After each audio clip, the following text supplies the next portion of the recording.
You need anything, you just ask. We might not have your uncle's resources, but resourcefulness, we've got in spades. How are you doing? Quick look.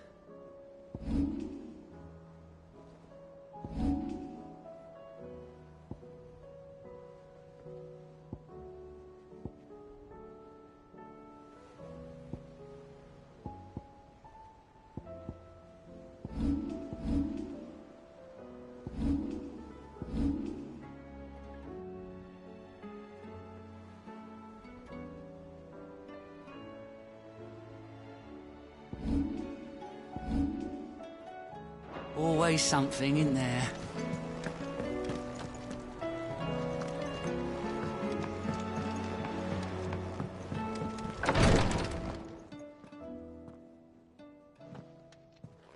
How are you feeling, Joshua? Better than I was. But not nearly as well as you should be. Your cuts and burns may have healed, but your body still bears the burden of every spell cast. And what would you have had me do? It was no ordinary foe we faced. It was the Warden of Darkness. Yet still, it was not enough. The king could have ended me at any moment, but instead chose to toy with me like a curl does a mouse. You underestimate yourself. Oh, it was crystal clear. Only one man established his dominance that day, and that man was Barnabas. I'm sorry, brother. That was ill-spoken. It's just, I have never felt so powerless. And when so many are looking to us for strength, perhaps the prince feels the same.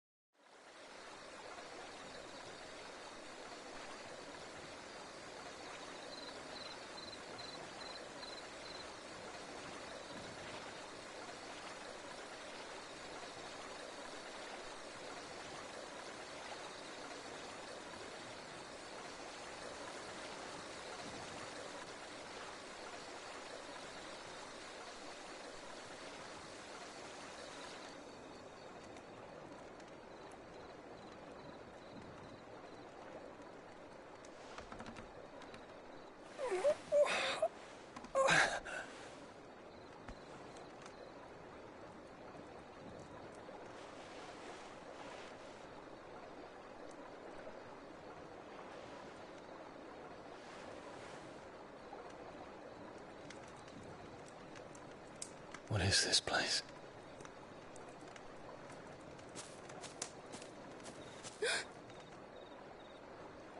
Don't move.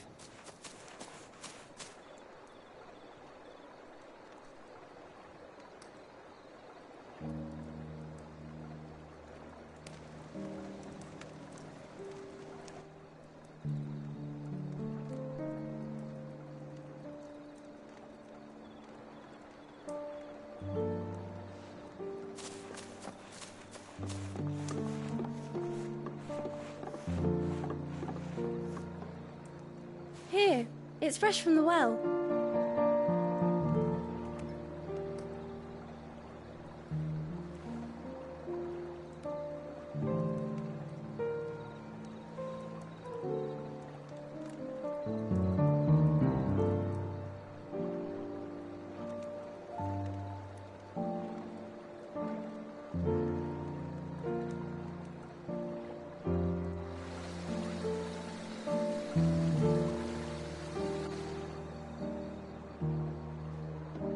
Grandmother told me spirits sometimes get lost, and that the lanterns guide them to their proper place.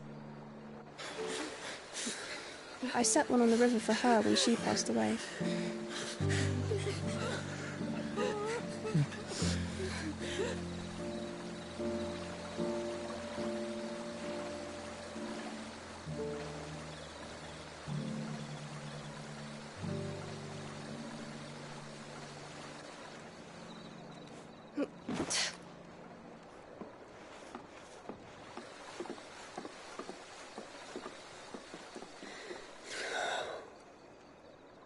The fiend works from the shadows. Was it you who guided my hand, then Ultima. No, not you. This is my doing, my fault, my sin to bear. And for it, I must atone. Your hurts are healing nicely. It was my poultices that saw you well. You make them? And sell them, or try to. Earns me enough for bread, most days. Forgive me. I have nothing to... I know, but I couldn't just leave you lying there.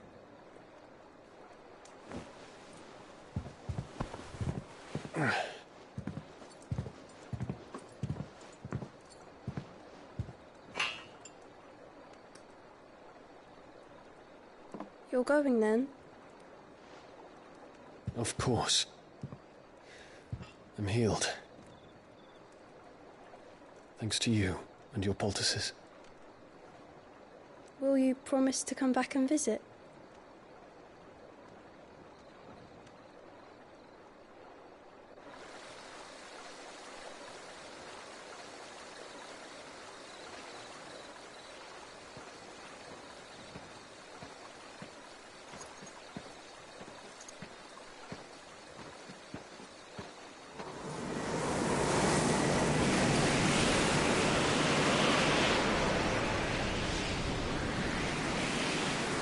Well, Phoenix, it would seem that I owe you my wings.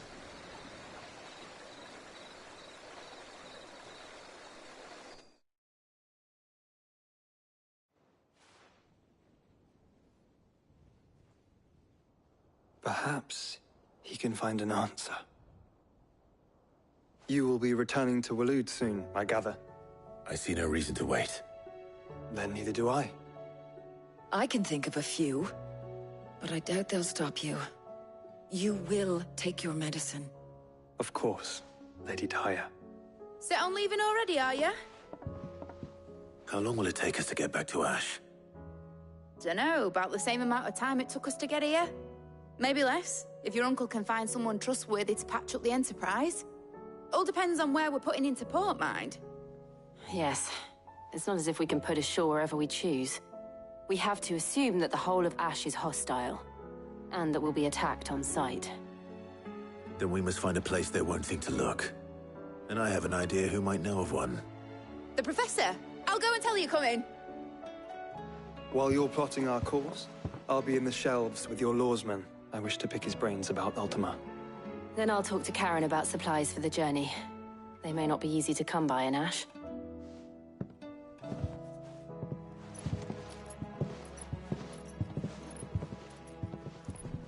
Your brother's body won't take much more of this recklessness. You know that, don't you? I do. You've seen more of the world these past 5 years than most do in a lifetime. It's a shame you never had a moment to enjoy it.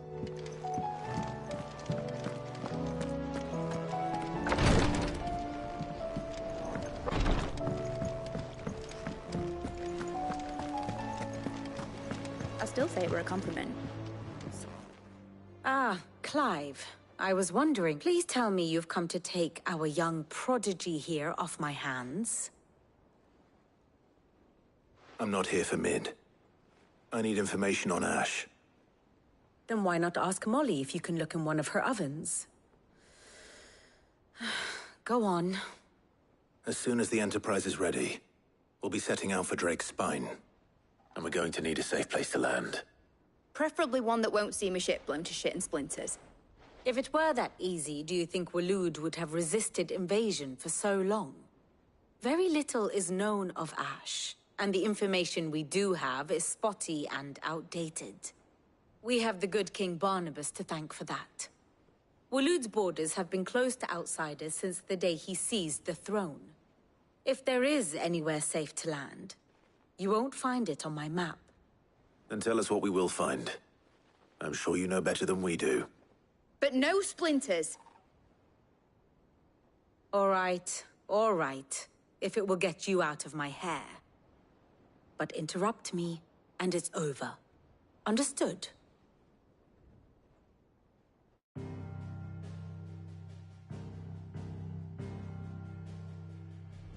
Barnabas Tham, the one they call the Last King. Understand him, and you will understand the kingdom of Waloed. Barnabas was only a boy when he arrived from beyond the southern seas, and barely a man before he united the ragged tribes of Ash. And having unleashed them upon the formidable Veldamark, he set his throne upon the ancient kingdom's ruins. The victory sent shockwaves around Valisthea, tales of Odin's might spreading through every court, parlor, and drinking hole in the realm.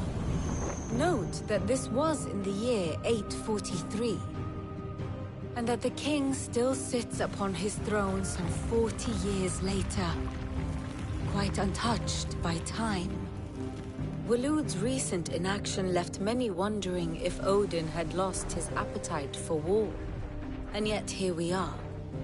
The Einherjar was committed to the fray, a bold declaration of intent. Orcs swarm around Drake's Fang, and throngs of Akashic haunt Canvas streets. Though how precisely the havoc they wreak serves Waloed remains unclear. Regardless, if the order to attack truly came from King Barnabas, then one thing is certain. Waloed has achieved the impossible, and made bedfellows of beastmen and the ether-addled alike. All of which is a roundabout way of saying that you will be in unknown territory when you set foot on Ash. Much of the continent has already been lost to the Blight, and what few ports remain will be fiercely guarded. And that is to say naught of its natural defenses. Offshore currents will cast an ill-equipped ship out to sea one moment, and dash it against the rocks the next. But then the Enterprise is anything but ill-equipped, and Mid has made land there before. Now, if only there were someone with an intimate knowledge of the Shadow Coast, and where a daring gentleman might put ashore.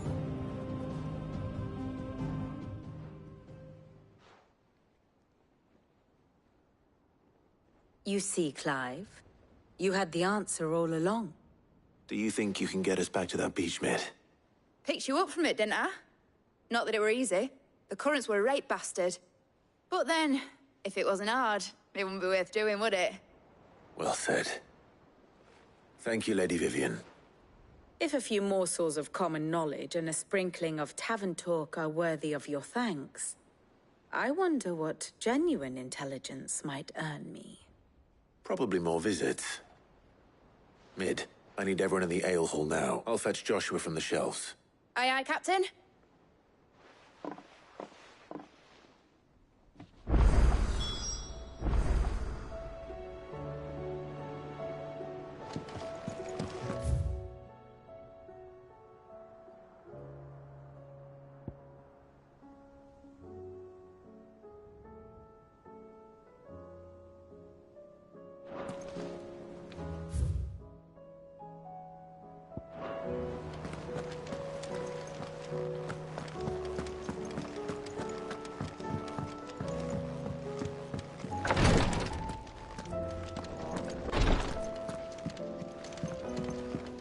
Please, Your Grace, stay strong. My Lord Marquis. It was the greatest honor of my life.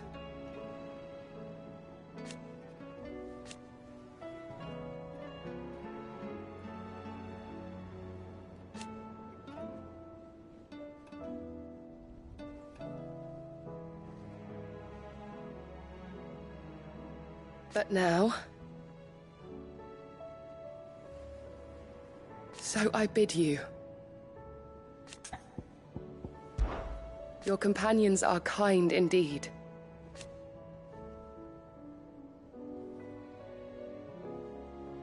I must admit...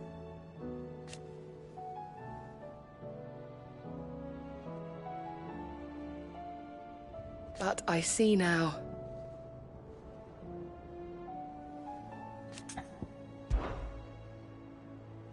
Yote, is anything the matter? You seem troubled. Perhaps I might be able to help. My lord. Yes. Perhaps you might. It's your brother. His condition continues to worsen, though he does his best to hide it. The lesion on his chest pains him more with each passing day. I had feared as much. There are certain elixirs which can ease the suffering of those afflicted by the curse, but... But His Grace's case is severe. The drafts I have been able to prepare for him thus far have ceased to have any real effect. So I consulted with Talia and certain of my comrades among the Undying about the possibility of finding something stronger. And thankfully, a recipe was found. The only problem being that the critical ingredient is exceptionally hard to come by, and our supplies are almost exhausted. Unless we can secure more soon, your brother's anguish will likely become unbearable. My lord, I know that I have no right. For Joshua, anything. Thank you, my lord. So, what is this critical ingredient? A rare herb by the name of stonerwort. It grows only where the ether is densest. The vigor it stores in its stems helps to counteract the curse. We discovered a patch near the aqueduct in Rosaria. But alas, yet more ether has erupted from the earth there recently, leaving the whole area flooded. The search continues for a new source. So it's only that you can't reach it? Well... Then I shall go in your But... You've yet to find another source, correct? So for now, the aqueduct is our best hope. Besides, I'm a dominant. The ether can't hurt me. Well... Stonerwort is easily identified by its blood-red blooms. Search around the aqueduct, and you're sure to find some soon enough. I shall remain here and prepare the other ingredients.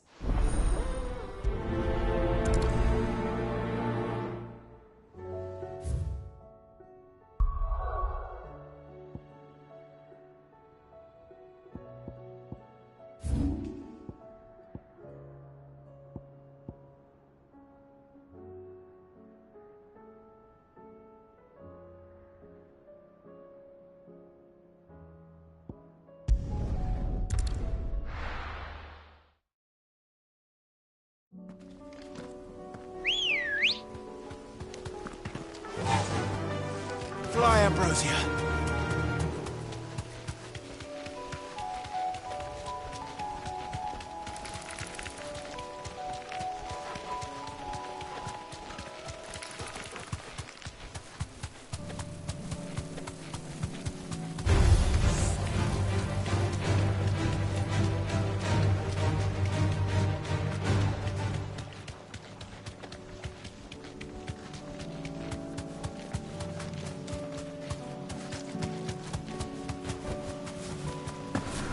Here's the aqueduct.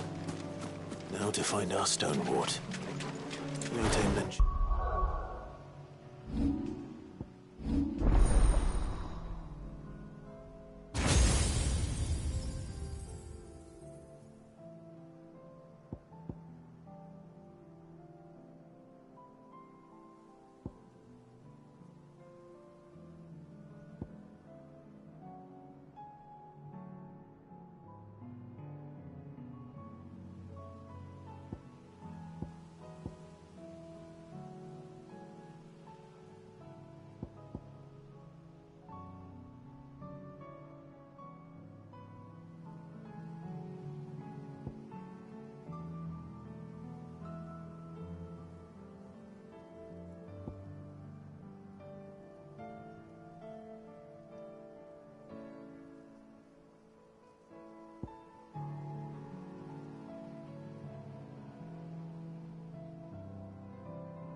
blood-red petals.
Just my luck. I won't be picking anything till they're gone. There's only one thing for it.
Here it is.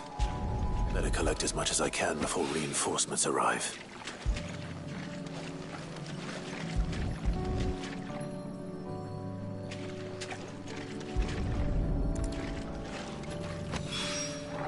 All right. That should do it.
Covered in nicks and lumps, the lot of them.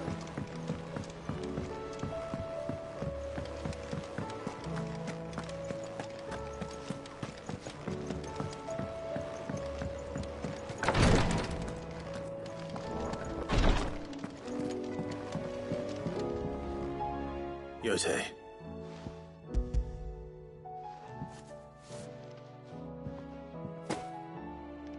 Yes, I'm sure it will serve us until we can find another sword. I'm very glad to hear it. You and His Grace are very much alike, you know. You think only of how you might help others. No more than you have minding my brother. You've risked a lot for him, and I thank you for it. I am honored that you should say so.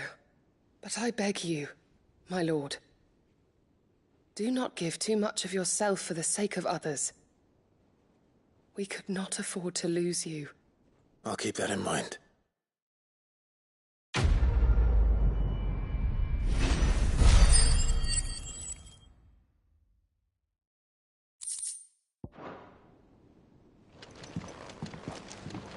You and your brother really are alike, my lord.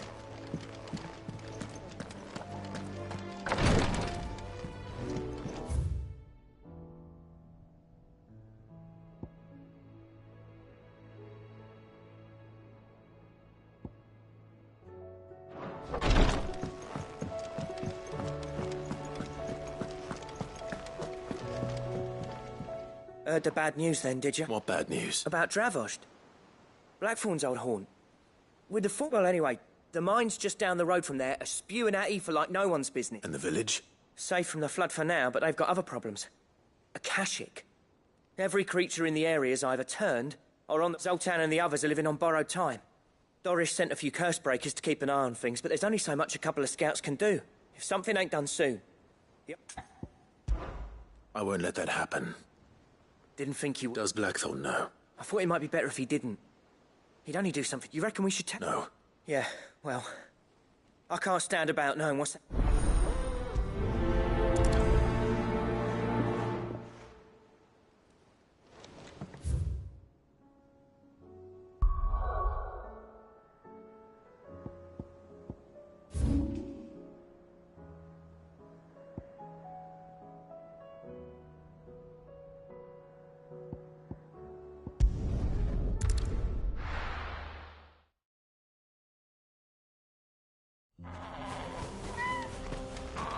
Oh, you're here. August waiting for you inside. Oh, so Dravost is still standing. For now, at least. If you can swing a hammer... Good day.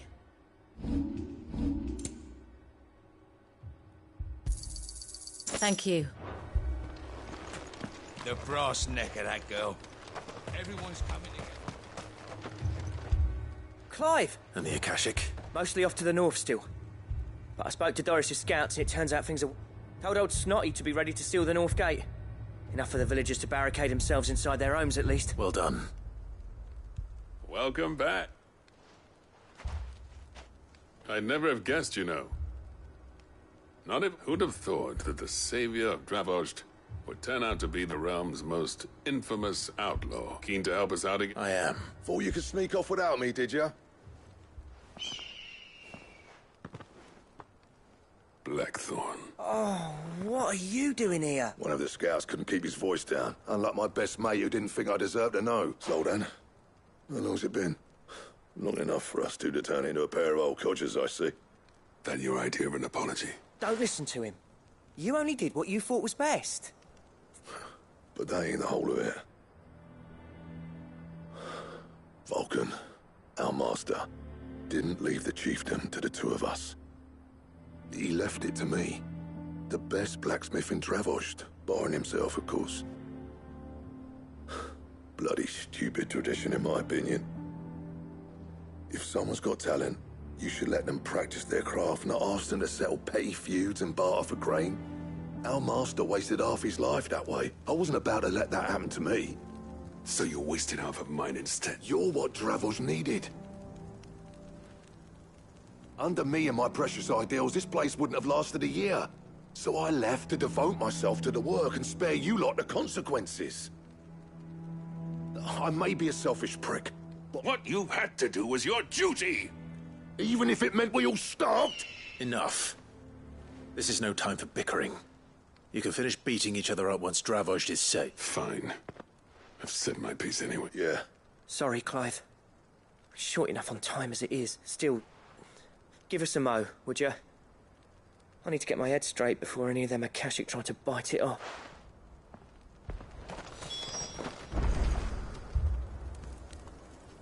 You, We can't afford... Right you are. Might be worth having one last word with the scouts. Don't want any nasty surprises. Oh, and... Blackthorn? Akashic on the move. How close are they? Within sight of the walls. And there are more coming up from the mines.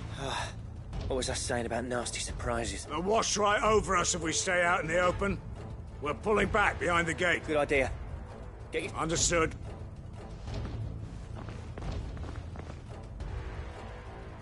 I'm prepared to fight if I have to. Well, let's hope you don't. Once the scouts are inside, order your men to barricade the gates. No heroic last stands, you hear me?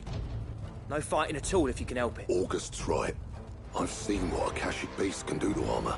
The people here are tough and willing, but they're... I'm going out there. Start work on the gate as soon as I've left. And if they kill you? You evacuate, and it won't come to that. Take good care of Dravost till I get... Leave it to me, and...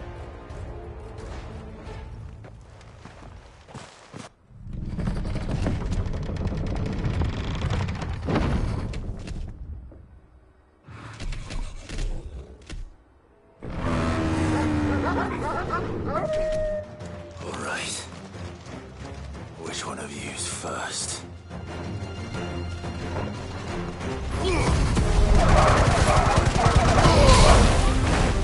Awaken! To me, flames!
Is that it?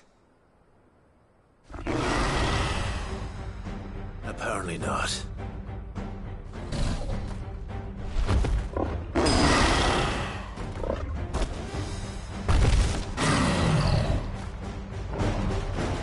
You're not getting past me.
Now, the question is, did I miss any?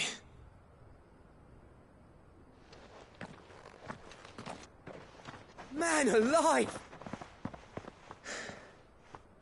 As many as I could, he says. The old bleeding lot, more like it. Well, almost. Only almost? Yeah, one or two did try to sneak over the wall. But we got the bastards, don't you worry. Good. Oh, you do know? In time, yeah. But we can think about them later.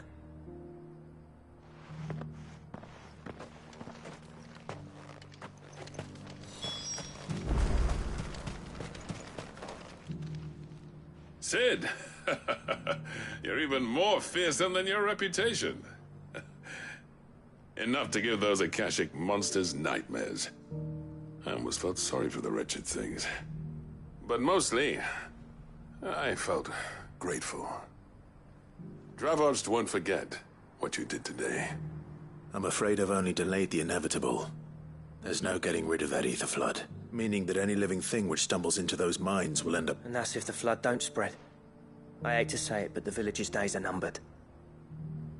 That may be, but with ether floods springing up all over, It's no less safe than anywhere, and we'll fortify the gates to the north, and I'll see that they're guarded day and night. All right. Then we'll give you a hand shoring up those defenses. As for you, Blackthorn, that's twice you've turned up when Dravos needed you. So, thanks. I shouldn't have stayed away so long. And I shouldn't have left without talking it over with you first. Too bloody right you shouldn't. I always envied you. You leaving gave me the perfect excuse to hate you. And from that day on, I never once stopped to wonder what it would have been like if you'd stayed. But what you said earlier, it was true. You'd have been the death of this place. Finally, something we can agree on. I hope you see the sense of it eventually. You kept this place alive. Alive, perhaps. Wealthy even, but... Dravos isn't what it once was. Our work used to be the pride of Dalmekia. Now, we churn out the same rubbish day after day, because it's easy and turns a profit. It's not about the craft anymore. I wouldn't send my sons to war wearing the shit most of our smiths are making. I've kept working, honing my skills, trying to lead by example, but no one sees the point. The average castle apprentice has as much passion for the craft as our current lot. Come back to us, Blackthorn. Remind Dravos what a true master blacksmith looks like. I'll even man those bellows of yours if it means we can work at the same forge again. That's a kind offer. Kinder than I deserve. And I wish I could accept, but I'm needed elsewhere. There's people who trust their lives to my steel, and I daren't let them down. But that doesn't mean I couldn't visit from time to time. Let's see if we can't rekindle this town's passion for the craft, shall we? I'd like that. Just be sure to tell Snotty to let me in the next time I come calling, yeah? Knowing him, he'd let you in anyway. Blackthorn. I never thought I'd see the day.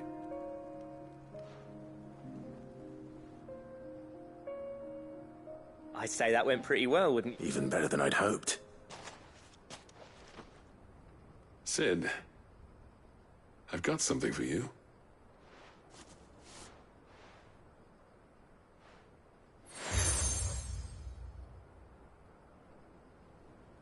And this is? A token of our lasting gratitude. But I'm of a mind to make you a far grander gift. Designs for a certain sword have been passed down from chief to chief for generations. Now hold on, Zoltan.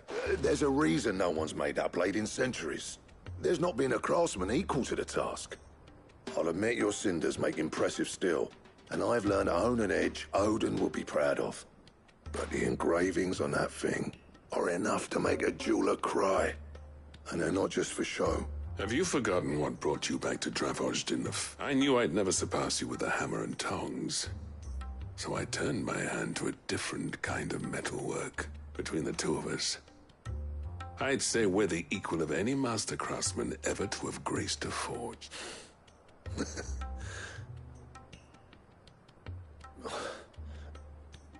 Clive, you wouldn't mind if Zoltan came back to the hideaway, would you? As long as he can keep up. Right. Zoltan.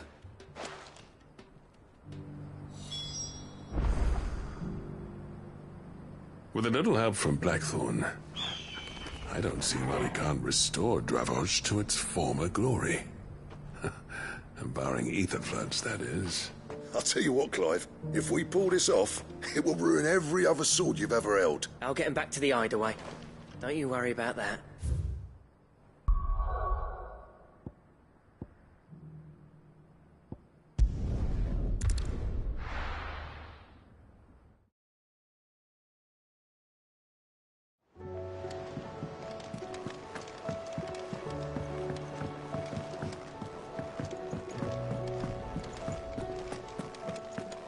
Don't tell me we've run out of papio nuts and all.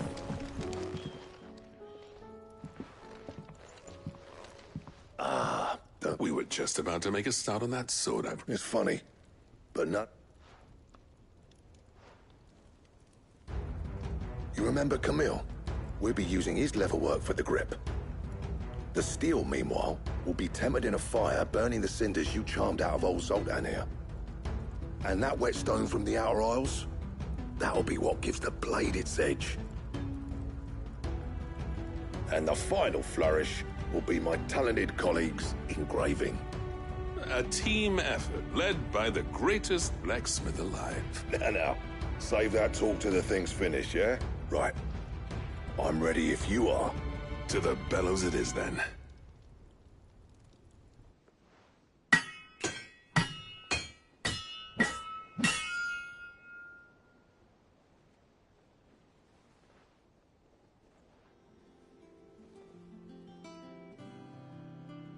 Well, bugger me.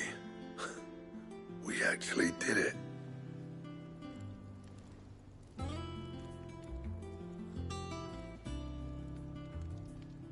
The sword to end all swords. Ragnarok. It's quite something. I trust you'll take good care of it. Thank you. Both of you. So, does this make you pair the greatest craftsmen alive, then? This? Nah. This was just following the footsteps of the greats of old. It'll take more than that to earn us our place in history, but we're up for the challenge. Here. A list of materials. Zoltan and I got talking on the long road back from Dravel. We reckon with those items there, we could craft something even better than the Ragnarok. Something... That's a weapon I'd like to see. I was hoping you'd say that. One legend at a time, eh, lads? Before you... Good idea. No more drinking to forget my past. It's about time I had something to celebrate. Then tap the kegs! Vulcan's boys are on...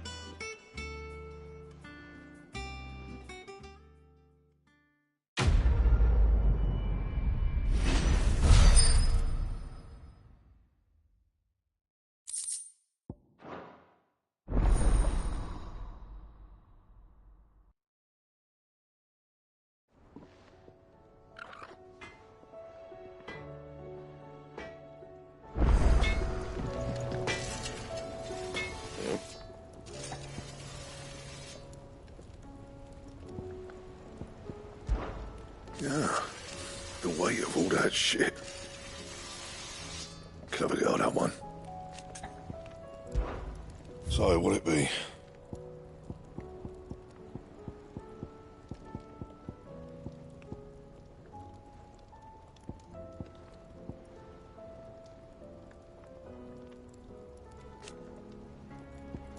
That it? Fine.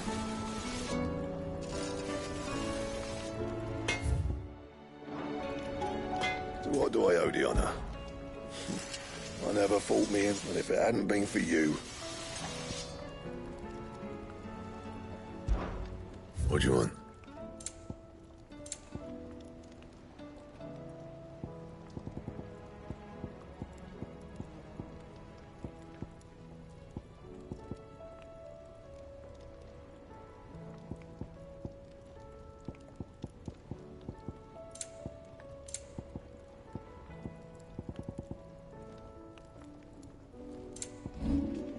That it? Fine.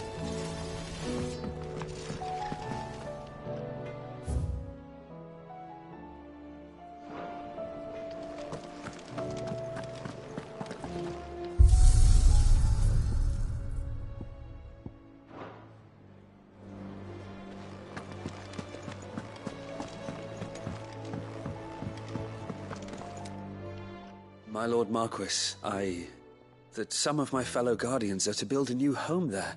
It's true. I have many fond memories of Eastpool. When I was a child, we would visit my aunt, and I went to see Aunt Hannah after my uncle passed away, but... Oscar. But my training is not yet complete. I couldn't possibly. I warned you I might not be the easiest of masters, but I'm not as hard-hearted as that. Rebuild her home. Thank you.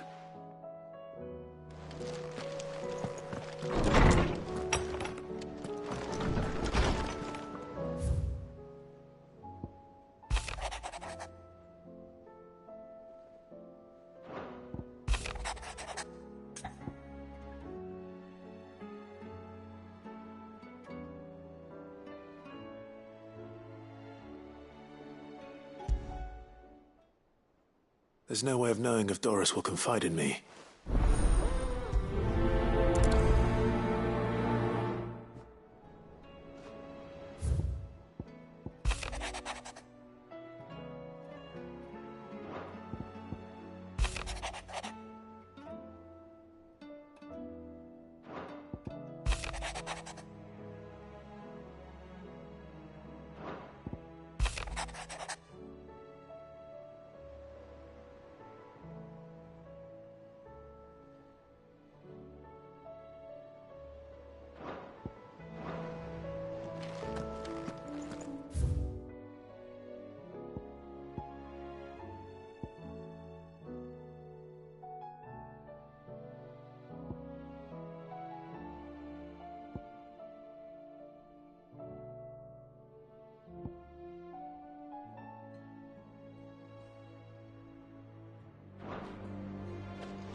The stew's awfully thick.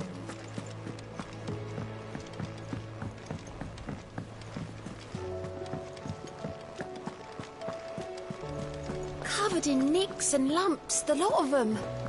It's a wonder. I suppose you've got quite the tale to tell. But I'll let you get some nice warm stew in you first, before I go bothering you for the details.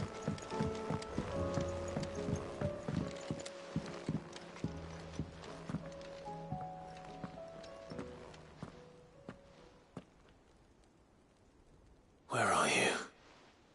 Can I help you, Sid?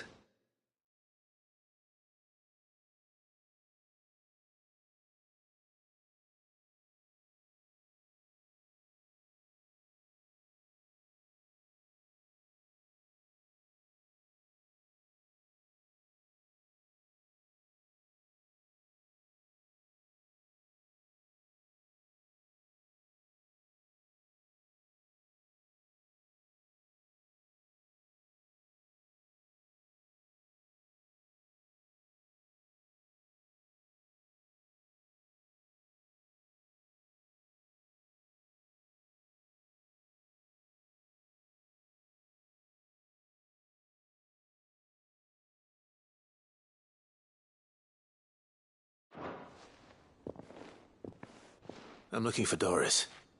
I'm afraid not. She's at Martha's my job, actually. When she heard what the mission was... Did she?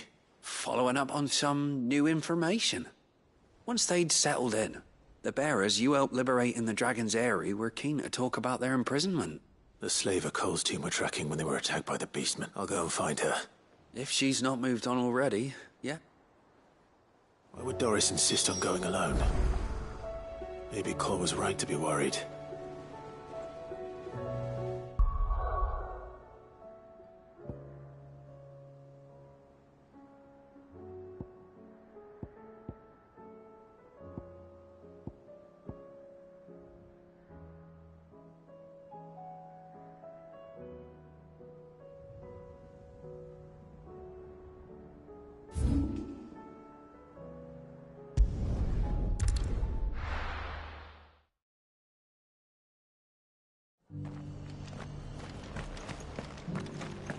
Doris should be somewhere nearby. Assuming she's still here. The Guardians of the Flame were true friends to the rest. They fought our enemies.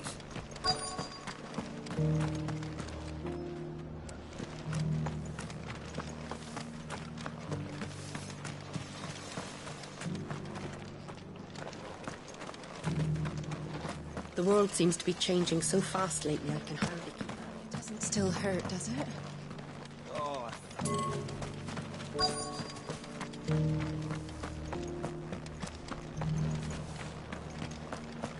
Just because the heavens have gone to rack and ruin, it don't mean we have to. Now, let's get this stone set.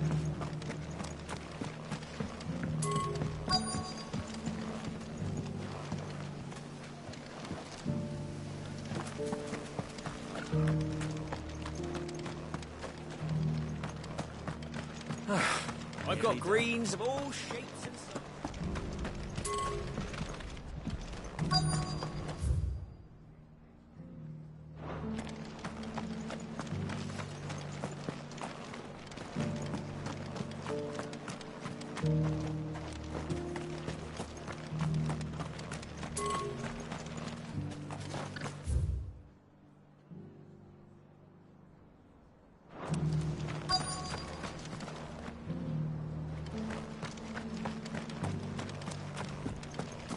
The world seems to be changing so fast lately I can hardly keep up.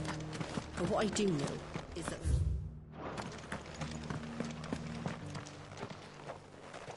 It's been a pleasure. I'll give your offer some thought, my lady. How goes the investigation? Cid, what brings you to Martha's Rest? You. I heard you were out here on your own, tracking our slaver. I trust you're being careful. Of course. And it had to be me. The bearers from the Dragon's Eyrie confirmed a long-held suspicion of mine that the slaver we've been tracking is an old acquaintance. She's no fool. If we'd come in force, she would have spotted us straight away, and then vanished without a trace. That was her just now, wasn't it? So, was it a fruitful reunion? I'd say so. She tried to recruit me. Seems her time in Rosaria is coming to an end. She's abducted bearers from across the region and is looking to smuggle them back into Sambrec. After her brush with those beastmen on the road to Northreach, she hired herself an Imperial escort, which she wants me to join. She's dangerous, Cid. Then I'm going with you. I'll take care of the escort. You can see the bearers. The Baum Archers, soon to break camp. You go on ahead. I'll follow once I've sent word back to the hideaway. She asked me to join her at the Baum Archers. It's a wonder she still trusts me after everything that happened.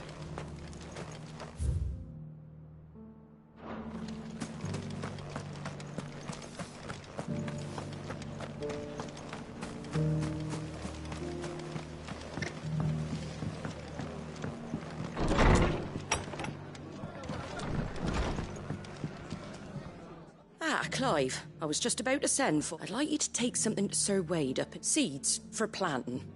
I'll keep providing them with whatever they need in the meantime, but if Eastpool's going to survive, as have those poor bearers, they've lived their whole lives in servitude, but now they're their own masters. Small wonder they ain't got the foggiest how to provide for themselves. And if you're wondering why you, well, the Wagoneers taking supplies up that way have been coming back with more and more reports of a cache. Sir Wade's putting a brave face on it, but I think even he's starting to worry. And if...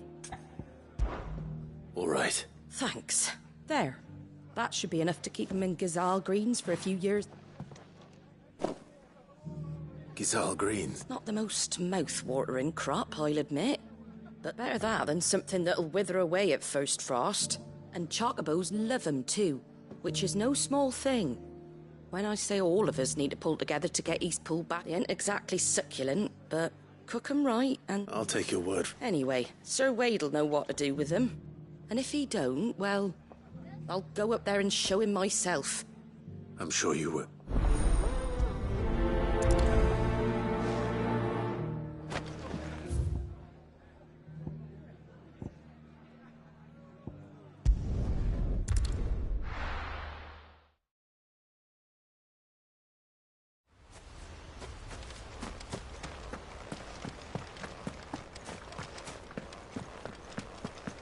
The Guardian saying we're supposed to grow our own.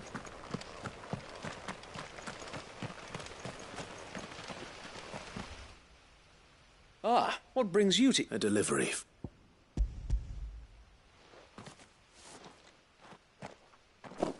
These are Gazal green seeds. Martha's keen to cut the apron strings, then, is she? I jest, of course. You see, I had thought we might be able to revive the old wheat fields.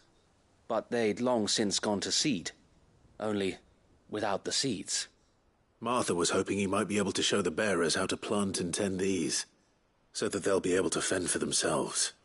That's not a bad idea. These bearers had only recently escaped their bonds before we brought them here. They know little of freedom, of providing for themselves and their loved ones. Unless we teach them how to live like free men, I fear that all we have achieved in bringing them here is to exchange one master for another. Not that myself and the Guardians have been the best example to them so far, subsisting almost entirely on Martha's charity as we do. It's about time we all started to provide for ourselves. Unfortunately, we've been a little too busy of late to focus on much besides bolstering our defenses. There have been alarming reports of... The Horde is... They're coming, so wait, all of them. Time it all. I thought we'd have more time. Gather the men in the square. Send to the rest for reinforcements. Yes, Sir Wade. The Horde. A Kashek, a veritable legion of them. They've been seen prowling around the northern reaches for a while now. We don't have the numbers to hold back a swarm that size. I had hoped to build a perimeter wall so that myself and the Guardians might be able to defend the village, but... Now you're out of time. Precisely. If reinforcements from the rest arrive before they do, we may just scrape through, but... What if you could call on reinforcements? You mean the bearers? We brought them here so they might live, not... So wait. You said you lack men to defend the village. Though they may not be trained soldiers like your Guardians. What help they are able to offer could still prove the difference. You're right, I will...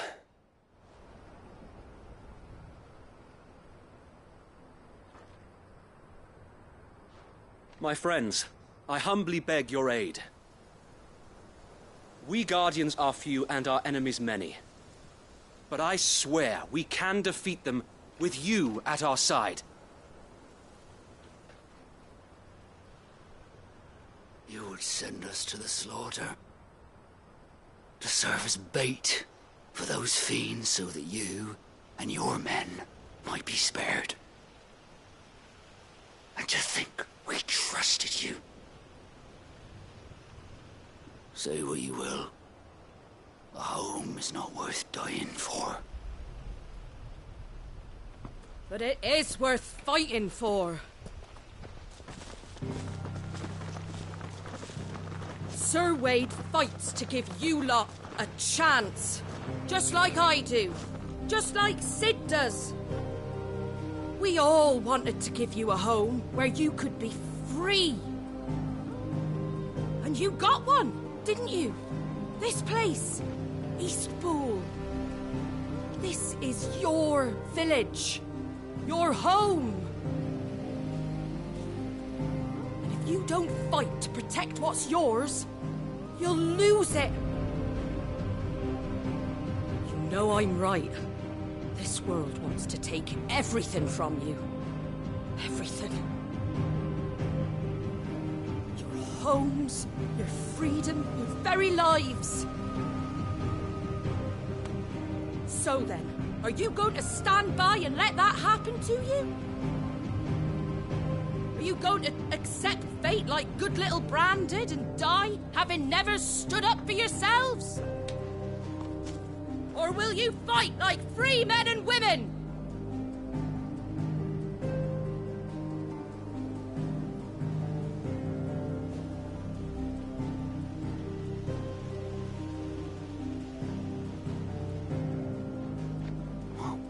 What are you doing? All right. Give me a sword. I never dreamt I'd have a home of my own. And now that I have, I don't want to lose it. I will protect what's mine, or die trying.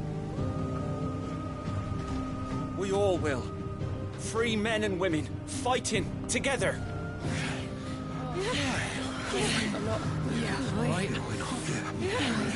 For Eastpool! For Eastpool!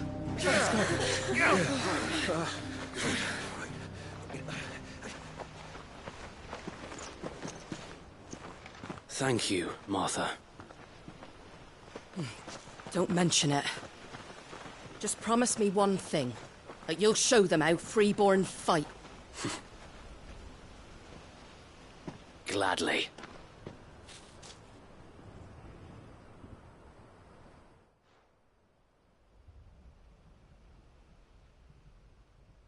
Well, if it was numbers you were lacking, you certainly won't be now.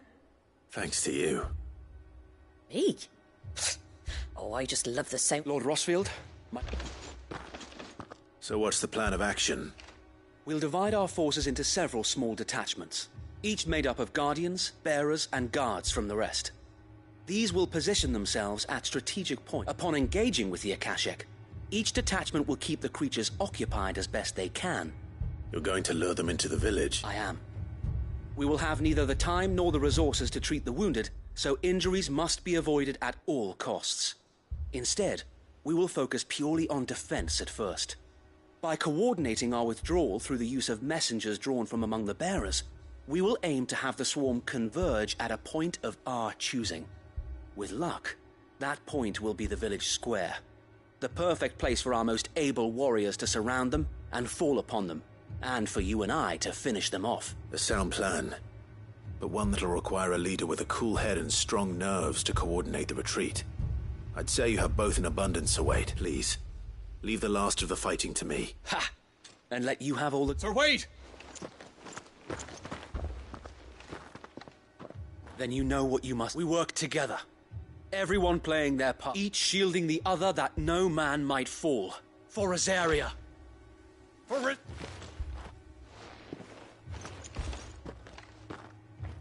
We've no time to argue, my lord.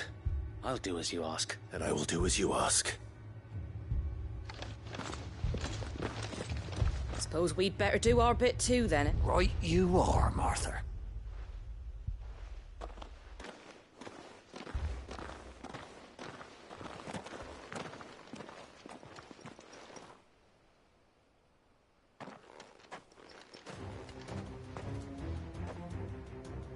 The calm before the storm.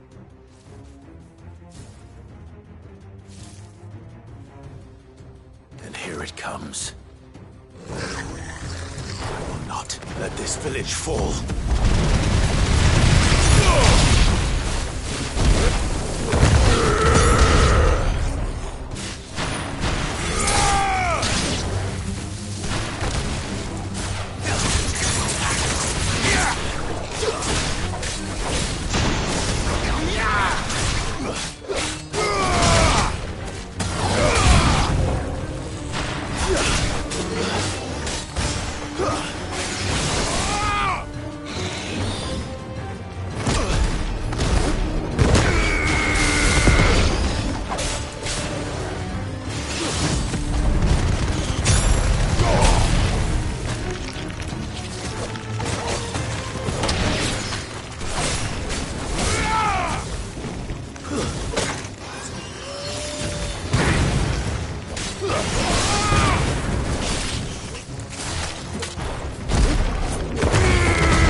Looks like that's the last of them. Lord Rossfield! What is it? Owl from the rest. An Akashic curl's been sighted on Rhiannon's Ride and is headed in their direction. Well, the better half of her guard is here. So wait, how many Akashic remain in East Pool? Hard to say. My men are still facing some resistance, but I think the worst is behind us. I could order a detachment or two. No. Let you stay here too, Sir Wade. I'll go after the curl. Join me only when East Pool is won. If you're sure, my lord. May the Founder protect you.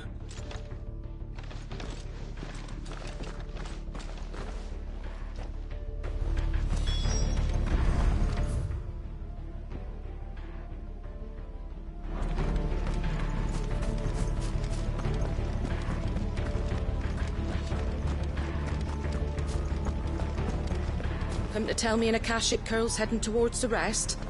Get yourself down there. We can handle things here. The curl was sighted on Rhiannon's Ride back towards Martha's. Ambrosia won't help me here.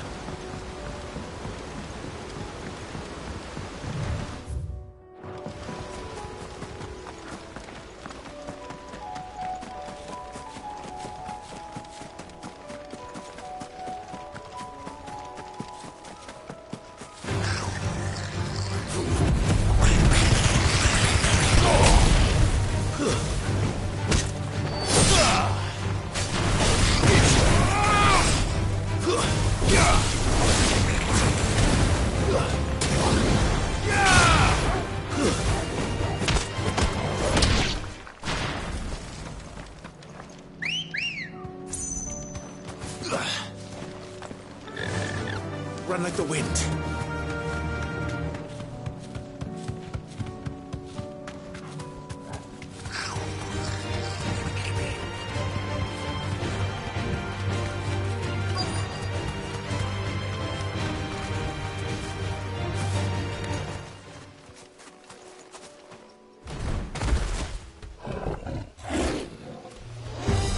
There it is.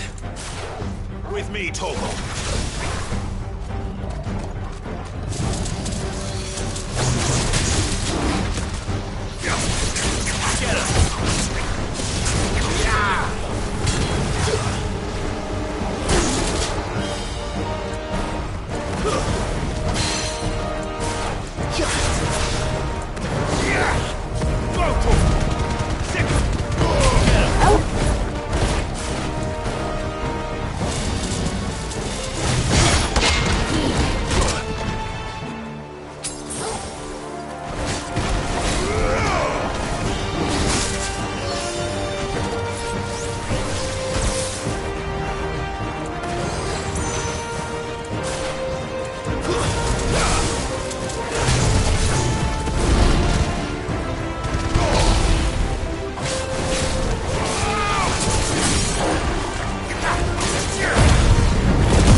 You're finished!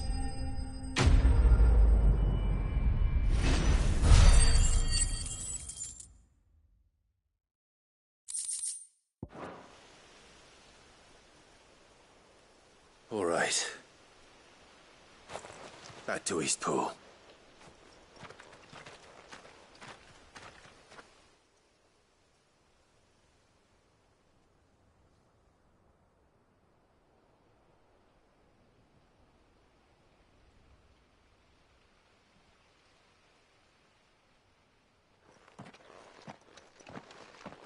Lord Rosfield, the Curl, is it? It's dead. Thank the Founder for that. We were able to eradicate the rest of the... I have guardians posted around the village to keep watch for further attacks, but I hesitate to say it, but... I think it might. We saved... Thank you, my... No, Sir Wade. You brought us together. Showed us what it means to fight for what you hold dear. We never had nothing to call our own before. But now we do. Forgive us, Sir Wade. But there's no doubt in my mind, we're free men now. We have to fight to protect. And we shall. This is our home. And if anyone... They'll have us to... Come on, then. This village isn't gonna rebuild it.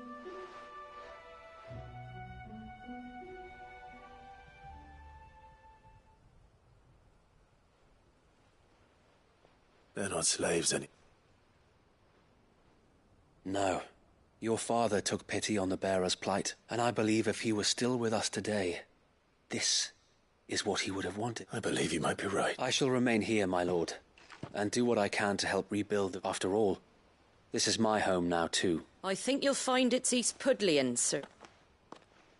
But you should be proud. I'll have to pull my weight, too. Can't have the rest getting out. Speaking of which, I ought to... Can we continue to count on your support? Of course. And I be count us Rosarians have got to stick together, eh? Indeed we have. And Clive, come by the Golden State. I ain't paid you for delivering them seeds. All right.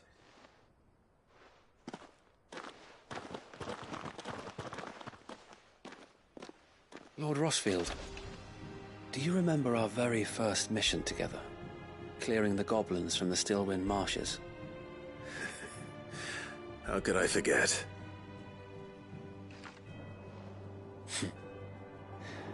There's one sight that I shall never forget. You, facing off against that giant Morble. Not a trace of fear on your face. Since that day, there have been more than a few times when I felt like giving up. When the odds seemed so stacked in the enemy's favor, I thought I may as well just lay down my sword and surrender. But every time, I would think back to the look in your eyes that day and remember what it means to be a shield. Know that whatever trials Eastpool may face, I shall never lose courage.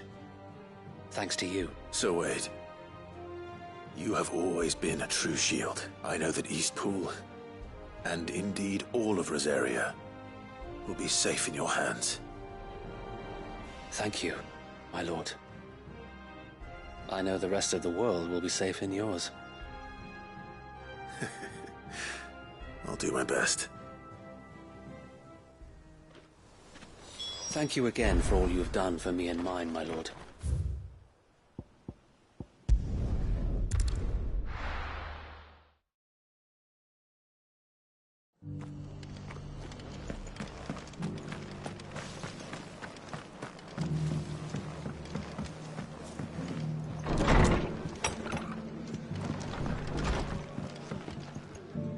The hero? It's lucky you came. Not only did my seeds get delivered, but you went... I just did what I... And its home. Take it.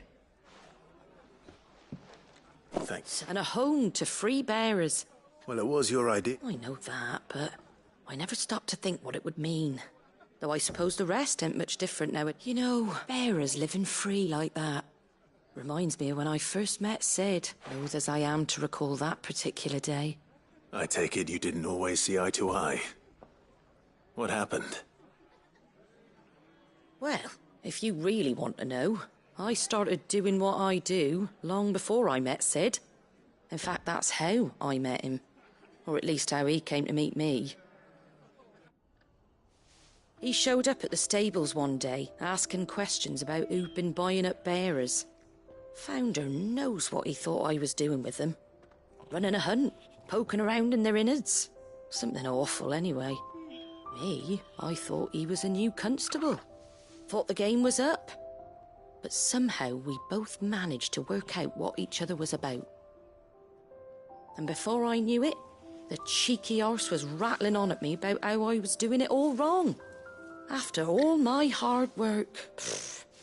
Told me I was giving them relief, but not freedom. That my bearers were still dying as slaves. Got right under my skin, it did. Told him if he didn't like it, he could bugger off and report me to the garrison. And do you know what he did? He smiled. And then he laughed. And then I did the same. We made a pact that day, that whenever one of us was in need, the other would always be there for him. And you were? Well, we both wanted the same thing. To make life better for bearers. Just like your dad. Do you know I was born right around the time Elwyn became Archduke? Growing up, I saw how he tried to change things. He certainly didn't lack for ambition, that one. Indeed. But the loftier one's ambitions, the harder they are to achieve. Which is why those of us who follow in their footsteps need to finish what people like Sid and my father started. Suppose you're right, aye. And if we don't manage it, there's always them who come after us. Good thing we've got a few half-decent sorts waiting in the wings, eh? It's almost enough to give you a little bit of hope. Just a little. Anyway, enough nattering. Better get back to work. Let's see about making everyone some dinner, shall we? The least the folks who saved Eastpool deserve is a hot meal. And you and me ain't gonna save the world on an empty stomach neither. That sounds like a wonderful idea.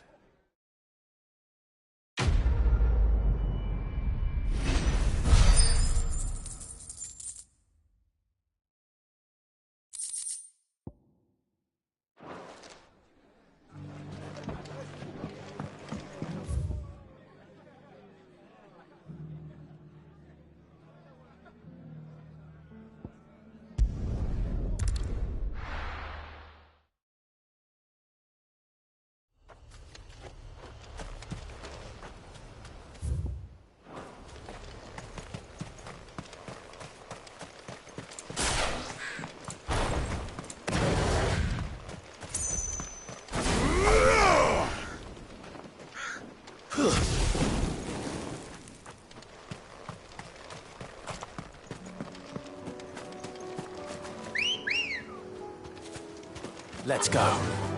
Yeah!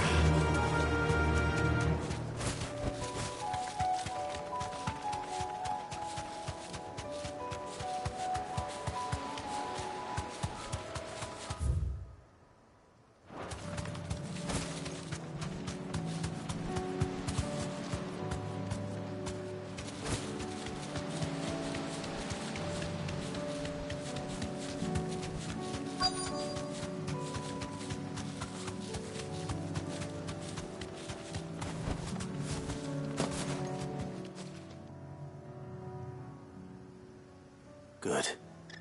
They haven't broken camp yet. How did Doris come to know a slaver, I wonder? We've waited long enough. She's not coming. Ready the bearers. We're leaving. Back to civilization, is it, Mom? With all haste. Lest any of you lackwits start talking like these feckless bumpkins. I presume your men are ready. We've suffered too many delays as it is. Any more and I'll be docking your pay. Yes, Mom. Oh, but before you, it appears we have company. Kill him. You're welcome to try.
So much for your escort.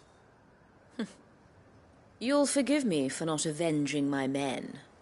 I'm not the swordswoman I used to be. I surrender. Cid. Ah, Doris. I take it you're not here to rescue me from our brooding renegade? You know, casting your lot with this criminal of all— Better fighting for a cause than killing for coin. I'm sorry, Cid. I should have told you sooner. This woman, my former master, once trained bearer children to be weapons in service of the highest bidder. She raised me like a daughter, and I did. It wasn't all terrible. You were always so eager to learn, and had such clever hands. All my other children took either to the blade or to the books. Always either or. But you proved yourself a master of both. That's why I kept you for my own. How about it, my little dagger? Care to swear that blade to me again? I never swore my blade to you, nor will I ever. I fight for a higher cause, to liberate the bearers of this world. Farewell, Master. Thank you for making me the weapon I am. You always were a righteous child. Perhaps that's the reason I loved you so.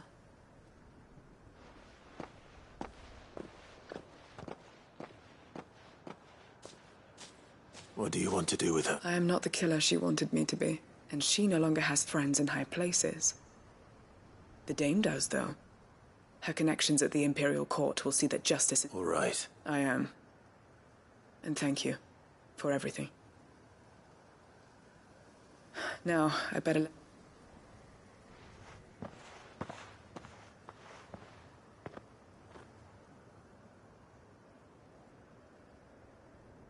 And I should head back to the hideaway and put...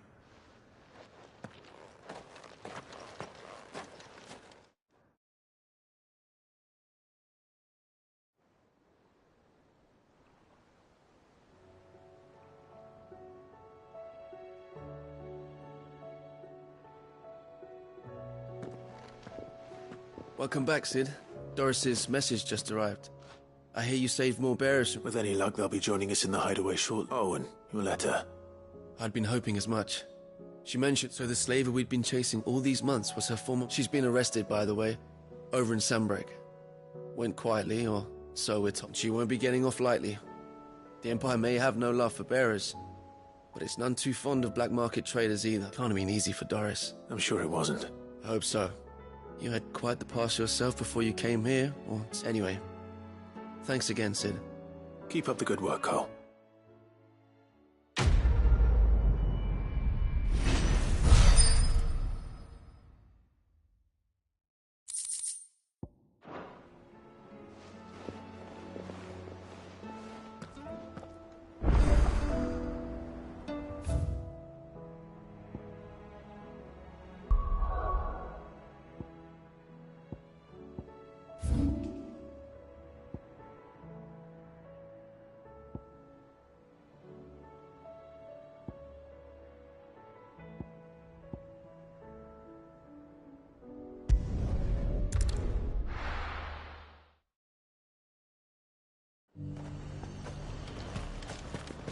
The Dominion's all but done for.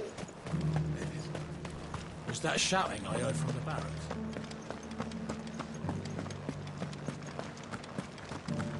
Do you think he was the only one who survived? And you're just gonna fall into line? What else can I do? I'm a soldier.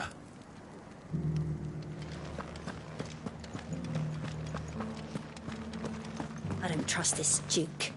If we're not careful, he'll undo all the Dane's hard work. Oh, my wards and I may soon be without a home. What's happened? The High Cardinal has descended from his lofty throne and taken up residence here in Northreach. The High Cardinal? Leader of the Council of Elders, second only to his Radiance at the head of the Imperial government. Not that any of those things still exist. Now he goes by his noble title, the Duke of Oriflamme. And what does he want with Northreach? He wants to transform it into a military stronghold, a foundation upon which to build a new Sambrec. He's already secured the support of the various army remnants, with promises that they shall be afforded the respect they deserve in his empire. One built on the confiscated property of the people. He would rob the populace to pay for it. Believe me, I have used every means of persuasion to discourage him from this folly. But for whatever reason, he will not listen to me. What does Captain Philippe make of this? When the town was under attack, it was him the soldiers rallied around. Couldn't he use that influence again? How? By speaking out against one of the most powerful men in Sambrec. A man whose stated aim is to revive the empire Philippe's comrades swore to serve, and to improve the soldiers' lot within it. The captain can offer them a regular supply of gruel, and an occasional trip to the Vale to help them forget the terrors they face each day. The Duke offers them a vision of strength and safety. No. Any attempt to incite mutiny would cost Philippe the support of his men, if it did not cost him his life. But given the mood around town, mutiny may yet be unavoidable. The people have little appetite for further deprivation, least of all when it serves only to elevate others. And who could blame them? Clive, would you appeal to the Duke on my behalf? For your services to Northreach, you have the respect of the soldiers, and they will take you to His Eminence if you ask them. And unlike Philippe, no bonds of loyalty prevent you from speaking your mind to the man. Well, will you try? You could hardly fare any worse than I did. I'll see what I can do. Thank you, Clive. Tell me then, where will I find this Duke of Oriflamme? In the garrison? Overseeing the troops. All right. Wish me luck.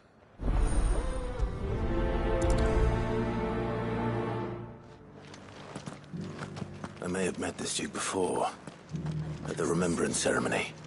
Let's hope I didn't make a strong impression. And you're just gonna fall into line? Do you think he was the only one who survived?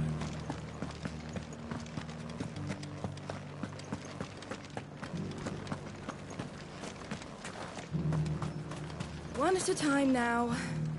There's enough for everyone. Thank you. We don't have much. But The dame had us empty the Vale's larders to see these poor souls fed. Because that is what we do.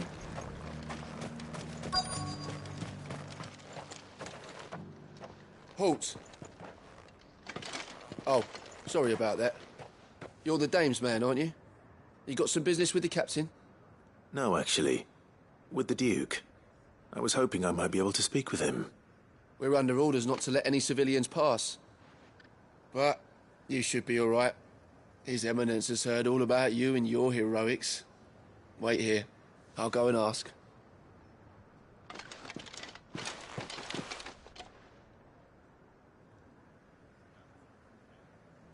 So, you are the sellsword who lent his aid to the garrison.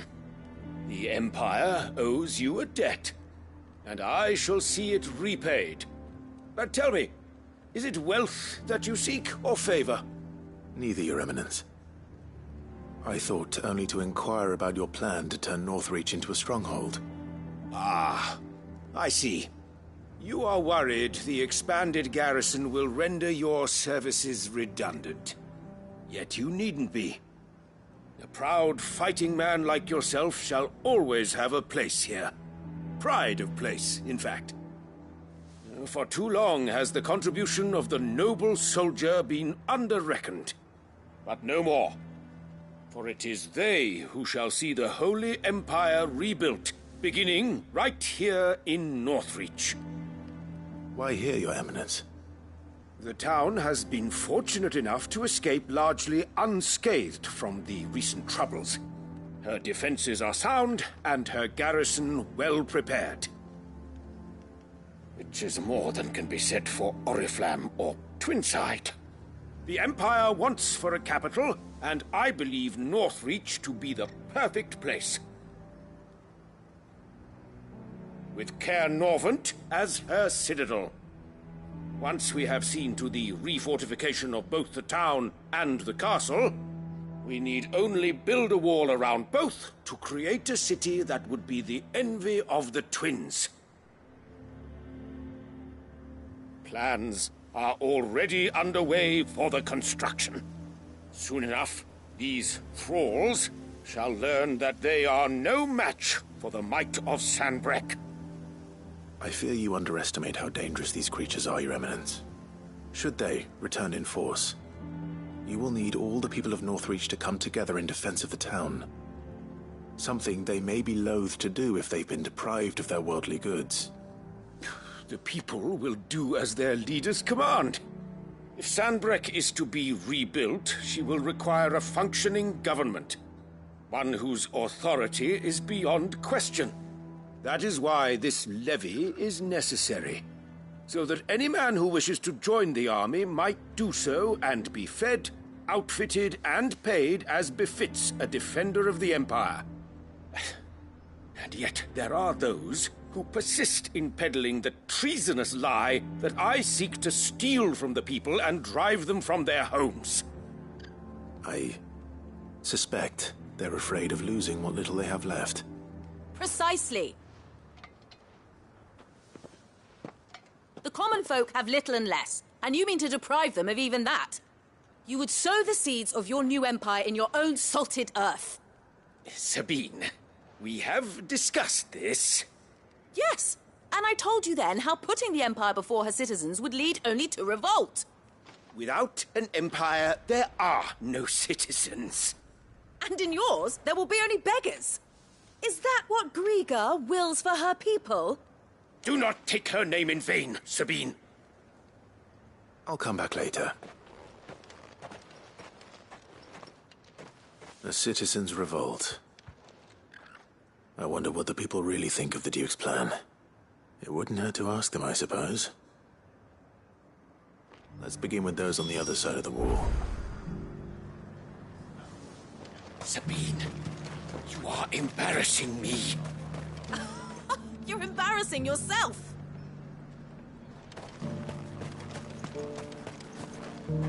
Things are about to change around here. You wait and see.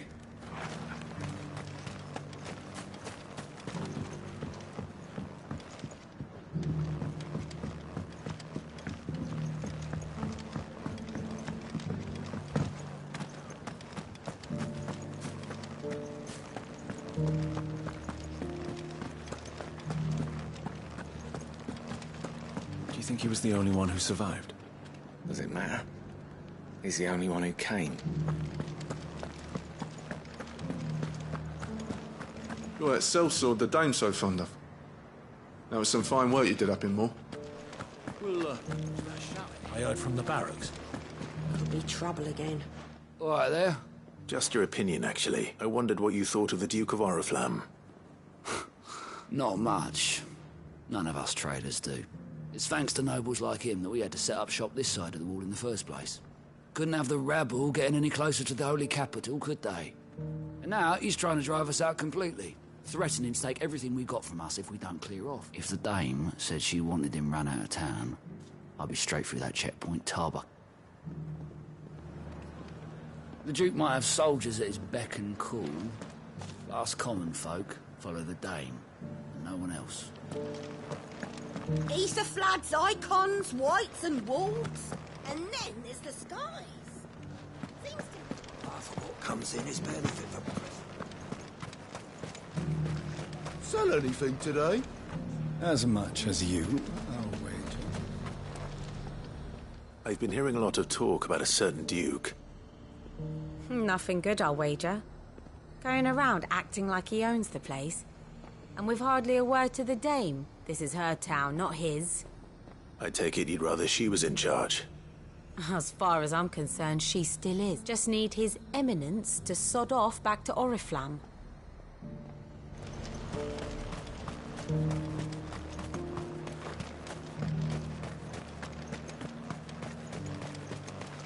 The garrison salvaged what they could from Moor, but... That grain won't last us through the winter, will it?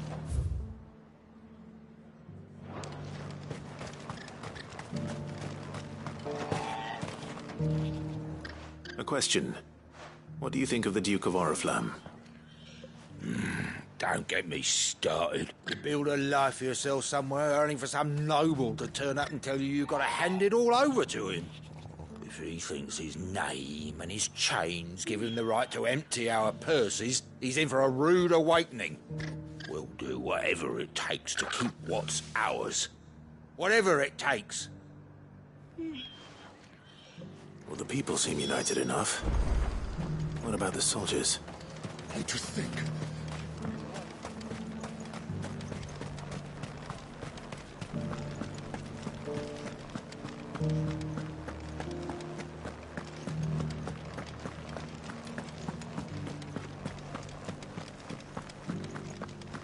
And you're just gonna fall into line.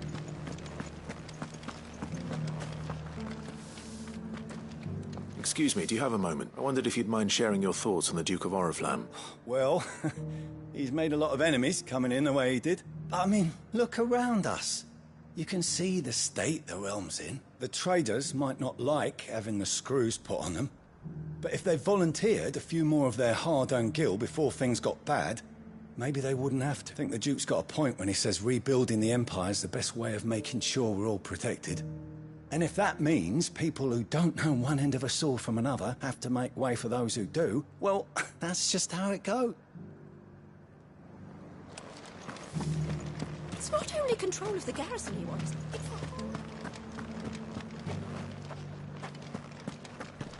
We all ready? Have a leader in the dame.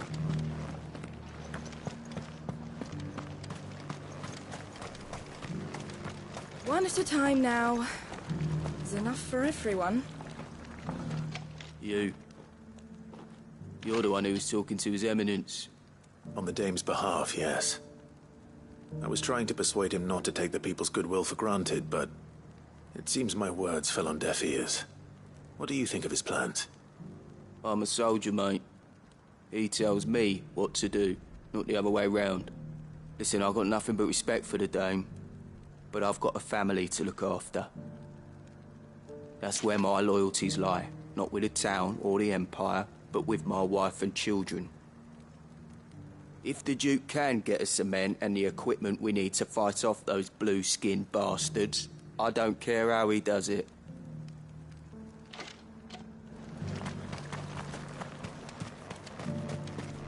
Sabine, you are embarrassing me. You're embarrassing yourself. I hear the Duke of Oriflamme plans to turn this town into some sort of fortress. Do you think that's a good idea? It's not for me to say. All I know is that unless the Emperor orders me otherwise, His Eminence's word is law. Look, no one likes all these taxes and tariffs, but empires don't come for free. Once Sanbreque is back on her feet, we'll all reap the benefits. Let's see what Philippe makes of all this.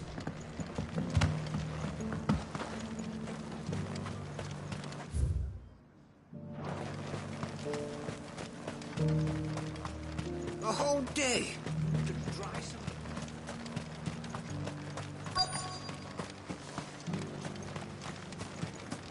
Welcome back. Wraiths give you any trouble?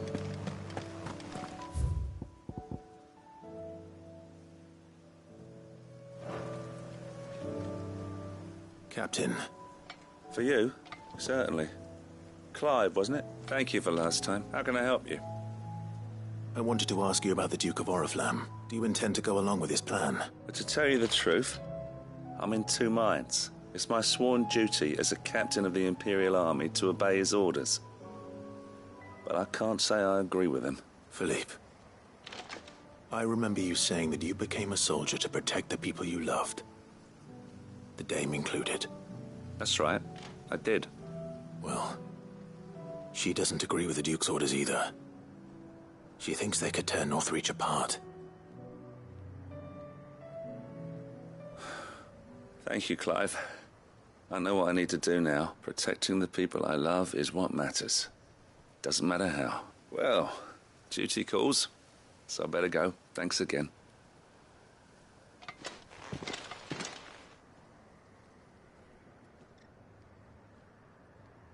It seems Philippe wants to do the right thing at least.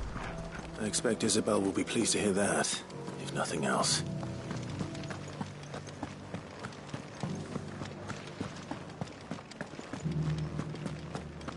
Well, what do you think?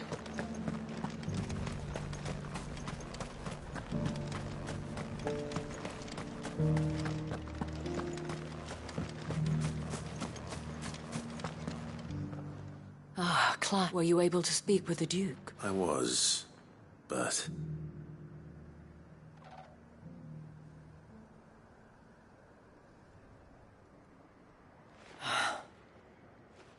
So Northreach is to be a fortress after all. Well, it will certainly help to hold back the thralls. There's no denying that. Though I doubt it will come as much consolation to the townspeople whose worldly goods are confiscated to pay for it. They deserve to be heard, Clive. To have a say in this new empire the Duke means to build. Sadly, His Eminence values their obedience more than their opinions, and hopes to reassert the authority of the state. I fear he sees the people as mere pawns on his chessboard to be sacrificed for the greater good. Needless to say, they themselves are of a different opinion, and would rather their destinies were in your hands. The soldiers, meanwhile, are content to follow their orders. And not just because of the Duke's rank, but because of his vision. I thought as much. Had I sworn to protect Sanbreque, I dare say I too would want nothing more than to see it rise from the ashes.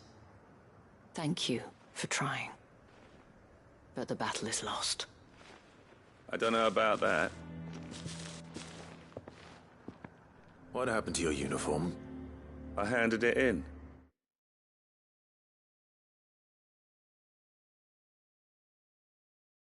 Along with my resignation. Told the lads I wished them well, but that I owe it to those I love to call it a day. But why? Because I realized what really matters to me. Not following some nobleman's orders for the sake of it, but protecting what I care about. Protecting Northreach. I honestly don't know when those monsters will return, but I'm certain they're not finished with us yet. And when they do come back, we need to be ready for them. We need to stand together, all of us. And with you to lead us, milady, I reckon we can do it. It was you who finally convinced me, Clive. There's no point following orders if they go against everything you believe.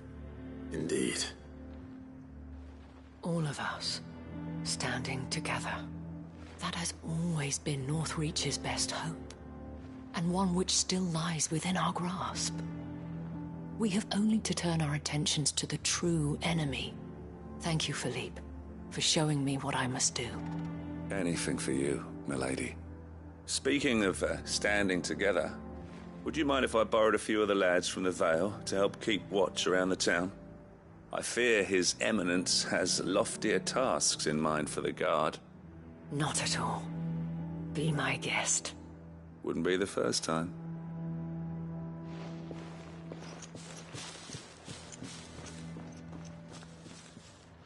There may be hope for Northreach yet, especially with men like you and Philippe to champion our cause. I, for my part, shall continue to work upon the Duke, in the stubborn belief that I might still tempt him into joining hands. But I suspect I shall have to call upon your aid again. Until then, Clive. Until then.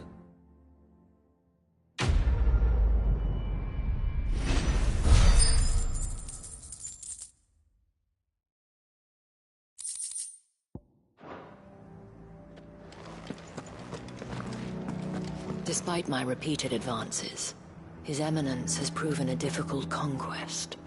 Fortunately, I am nothing if not persistent. But, be that as it may, I might yet need you to press the point.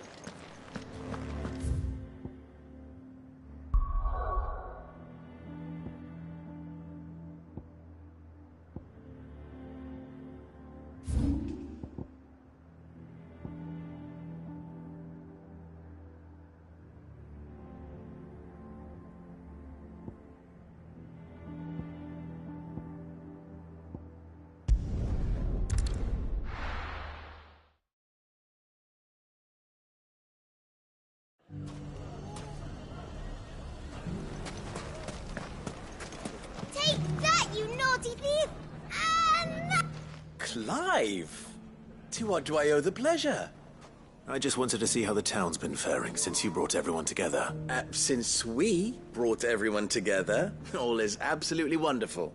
Conrad and Natalie's hands remain safely away from each other's throats, and firmly at the helm. Our stores are full, and the bandits still too disorganized to raid, just as the good Lady Jane and Lord Underhill intended. Are you a lord?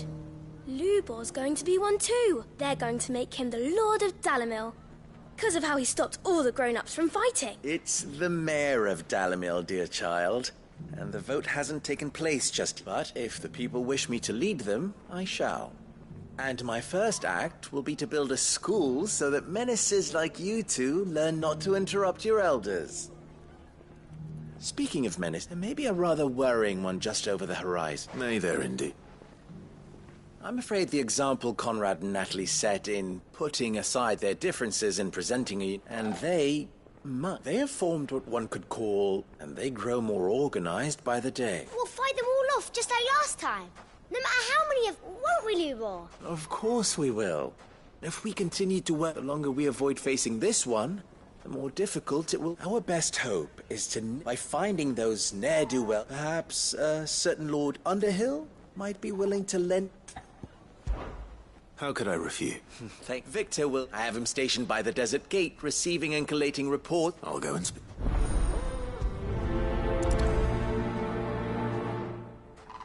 What's the difference between a lord and A League of Outlaws. Sounds like we have some competition. swings a sword?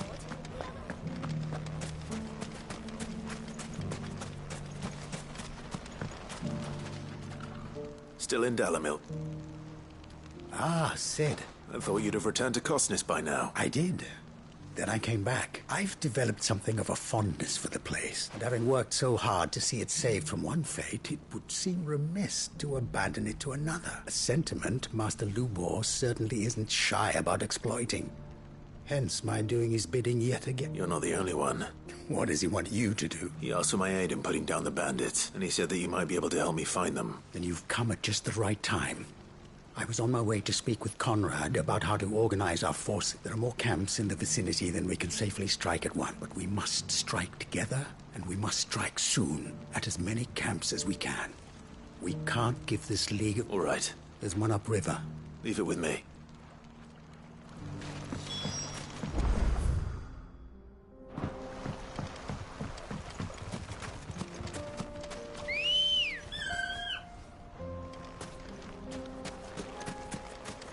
Ready, girl?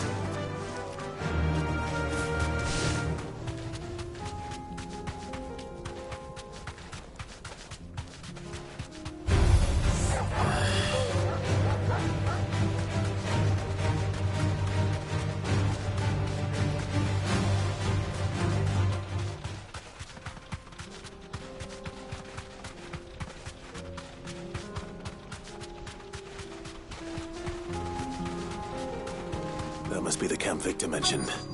Come on then, Torgal. That's him! The one who killed Locke and Fingers! Take his head off!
I'd better let Victor know. Sid, where are you? Ah, I see the bandits didn't pose you in. No, but... No. Something... What is it? The whole town's in uproar. They're saying that Lubor is a bearer. What? Seems that one of our parties wasn't as thorough as they should have been. They let one of the bandits escape, and his escape route took him right through Dalimil. Some of the children spotted him, and he was about to silence them. And when Lubor felled him with a bolt of magic, and without a crystal. But that's not possible. It is, if he's a bearer and has been hiding it all these years. Which is what people are saying. If he has, well, I wouldn't blame him. No man is branded by choice. Still, all those people see is a man who's lied to them all his life. One who was made a leader of himself when the world believed he should have been a slave. Fuck. I don't know where we go from here. But I know one thing. Lubor needs all the friends he can get right now. You're right.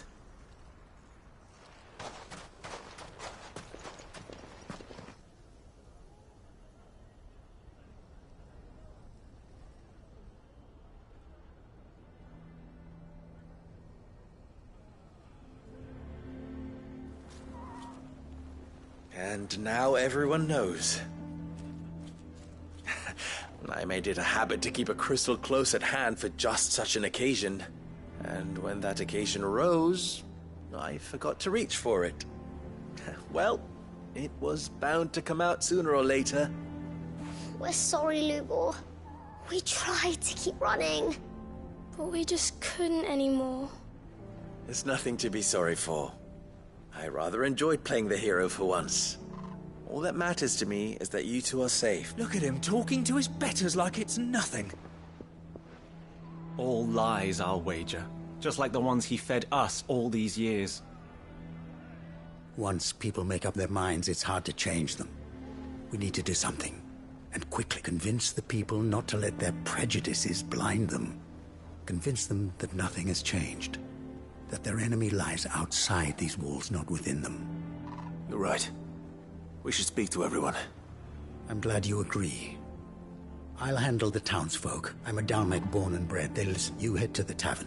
Make Conrad and Natalie remember who Lubor really is. They know that Lubor and I are friends. I might not make for the most impartial of interlocutors. Lord Underhill of Randalar's League of Merchants, however, is a trusted and impartial mediator of note. I'll do what I can. Lubor, stay here with the children. I can't promise anything, but we'll try. And that is all I can ask of you.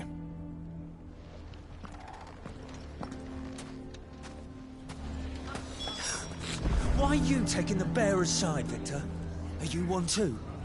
You know I'm not. Why do they always have to make such a fuss outside? It's driving away our customers. He knew all along that he was playing us for fools. And we fell for it. We followed him. Forgive me for disturbing you, but could I have a moment of your time? I've seen your face before. As have I. Lord Underhill, wasn't it? Of the League of Merchants. That's right. I wanted to speak to you about Lubor. The rumors that he's a bearer. All true, I'm afraid. He'll never be mayor now. Not if I have anything to do with it. But what of his wares? Bearer or no, his steel is highly valued throughout the Republic. In this, at least, he's done the town a service. Might that not earn him a little leniency? Leniency? He pretended to be one of us when he was laughing behind our backs all the while. I'm sorry, my lord, but he lied to us. He lied to you. He cannot be trusted. So what do you propose? Will you drive him from his home? Close his forge? Perhaps.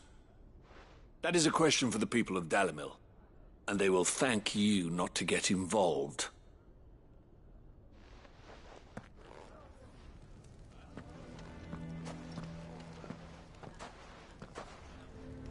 The townsfolk have made their minds up. There was nothing I could do. Nor I. Conrad and Natalie refused to consider anything but their own wounded pride. You never know. Once their anger is cooled, they might see things differently. For now, we should report back to Lubor. All right.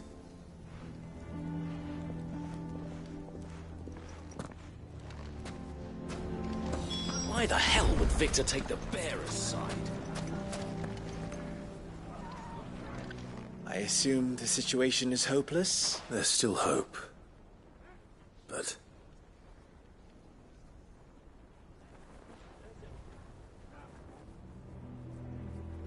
But perhaps not in this lifetime, I think it's fair to say. You mustn't think like that, Lubor. Give them time. They'll come around. We'll talk some sense into them in the end, you'll see. No, you won't. And your efforts would be better spent elsewhere. But Lubor... Rosina would often tell me that steel does not lie, that a blade is a reflection of the smith who forged it. To yourself be true, that was her point. Rather an ironic one when you consider that her life was taken with a blade of her own making. But I do not doubt that she was always true to herself and what she believed in, right to the end. And so must I be. I must do what I know to be right, no matter what others might think of me. And now, I know what that is. I must embrace my new role of villain so that the people of Dalimil have something to unite against. For only united can they hope to stand against the threat that awaits them. I'll need to make a suitably dramatic exit, of course. Don't go, Lubor. You're the only one who was ever kind to us. We'll be all alone. Again. Trust me, little ones. It is for the best that I go. Not only for the town, but for you, too. How could it possibly be for the best? These children need you. The least you can do is give the townspeople a chance to change their minds. They would not take it, Victor. It's over. Over, you say? And so just like that, you're going to throw this town and these children to the wolves? I thought you were better than this. But it seems you had me fooled as well. Victor. Forget it. Do what you will. You sure you're making the right choice, Lubor? Of those available to me, I believe it's the best one. Yes. Ah, but where are my manners? Here, a reward for clearing out that bandit camp. Right then, I have packing to do. If there's anything I can do. Anything. I'll bear it in mind. Thank you.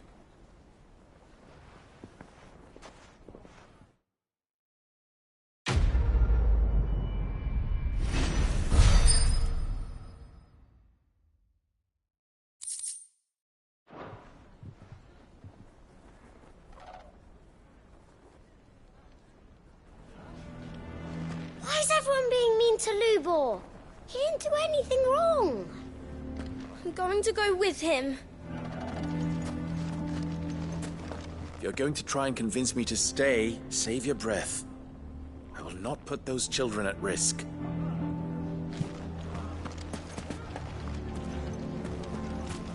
Why the hell would Victor take the bearer's side?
I have no reason to assume otherwise.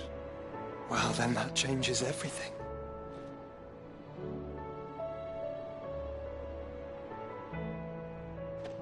Sid, did you know that chocobos are far more resilient to the effects of ether than most other beasts?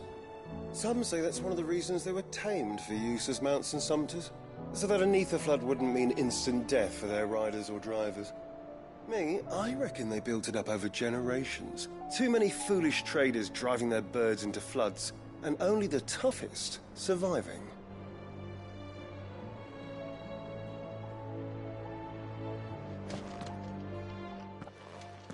Clive, you must listen to this. Lawsman, tell him. Do you recall when we spoke before on the divinity of Ultima? Well, it inspired me to delve deeper into the subject. And what I discovered appears to agree with the findings of His Grace. You will recall that my quest to uncover Ultima's origins began with the mural at Phoenix Gate. But while I've always known it to be important, its secrets have heretofore eluded me.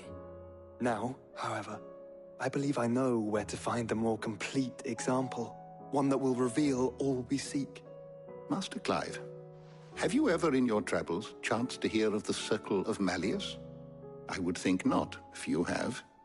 But there was once a time when the faith flourished, the oldest known religion in the Twins, and though its popularity eventually waned on Storm, hints of its dogma remain embedded in more modern faiths such as the Crystalline Orthodox.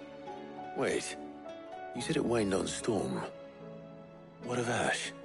Religious monuments are often torn down or repurposed when new faiths rise to prominence. But if no new faith arose, then perhaps the ancient temples might still stand. And so, you see now why I must accompany you to Waloed. It would appear the past still has much to teach us, though in this case, it would not have been possible without the musings of Moss. that you carried a copy of my old mentor's chronicles all along. I am relieved to discover it in good hands. I shall guard it with my life. Joshua, if you're finished here, join me in the ale hall. I need to speak to everyone before we leave. Right away.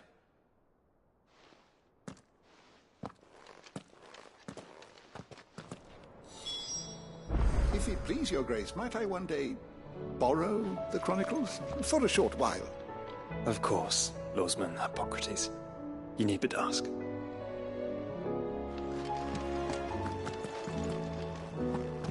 Mid said I could ride the Enterprise next.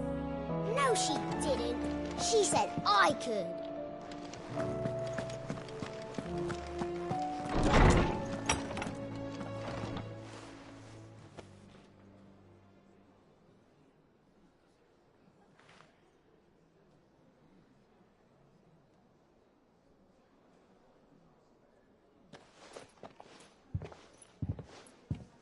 My apologies.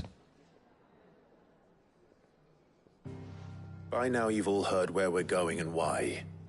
So I won't bother you with the boring details, only the important ones. If we attempt to approach Stone here by sea, there's a good chance we'll be sighted and fall prey to the capital's artillery. So instead, we'll disembark on the southwest coast and make for Drake's Spine on foot. I say we, but it's highly likely the entirety of Ash is under the rule of Ultima. A large party would only attract unwanted attention, as well as slow our march and require supplies which may be difficult to obtain. Only Joshua and I will be going. And a scout. Preferably a good one. Gav, do you know of any? You bet your ass I do. Might still borrow some of Lady Vivian's maps, though. Just in case, like. Once you've dropped us off at the Shadow Coast, you need to retreat into neutral waters, fly merchant colors, and stay inconspicuous. If you sense any danger at all, you leave us behind and return to Storm. Inconspicuous is my middle name. But like hell am I leaving anyone behind. The ship ain't going nowhere till your scurvy mugs are smiling on deck. Jill, the Enterprise will appear a tempting target for royalists and pirates alike. You're to stop anyone boarding. Don't worry. I'll keep the ship and her crew safe. You'll be needing passage home, after all. But... very well. If there are no questions, I'll see you all at the docks.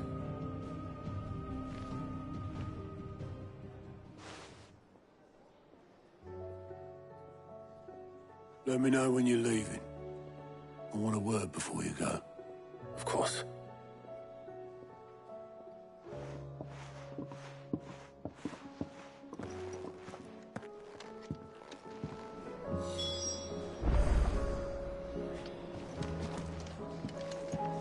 Thought I might grab myself a mug of Maeve's mead.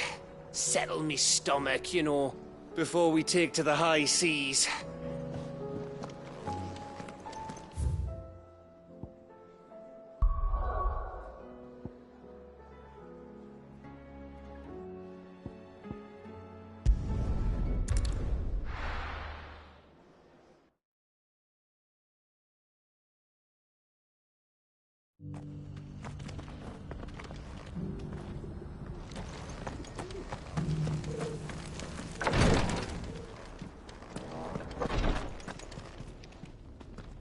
Lord Rosfield, is there aught the Undying might assist you with this day? Perhaps. My brother said that your order was helping him with his quest to uncover Ultima's origins. Have you learned anything of note since last we spoke? Little and less, I regret to report. I see. Be assured, however, that we will not rest until the truth is known. Even now, our archaeologians scour ruins in every corner of the realm for traces of Ultima's touch. Fallen ruins, I take it. Dating back as far as Phoenix Gate. Indeed. Ultima's thralls are oft sighted among the remnants of the fallen civilization, as if protecting the secrets concealed within. Secrets we'd see unearthed. Should our methods be of interest, my lord, Mayhap it would please you to observe some of our number at work. Would that be possible? Of course. A survey is being conducted not far from here. Perchance you are familiar with Kretov, a small hamlet built around a fallen airship. I was due to visit my colleagues there to collect their preliminary findings, but if you would consent to do so in my stead, I'm sure that they would be honored to relate any discoveries they have made to you directly. All right. I'll go and meet with them. They will be most gratified. Might I suggest you take the road through Titan's Wake? It will lead you straight to the village after but a short walk. Thank you. I wish you a safe journey, my lord. May the Firebird's flames burn ever in your heart.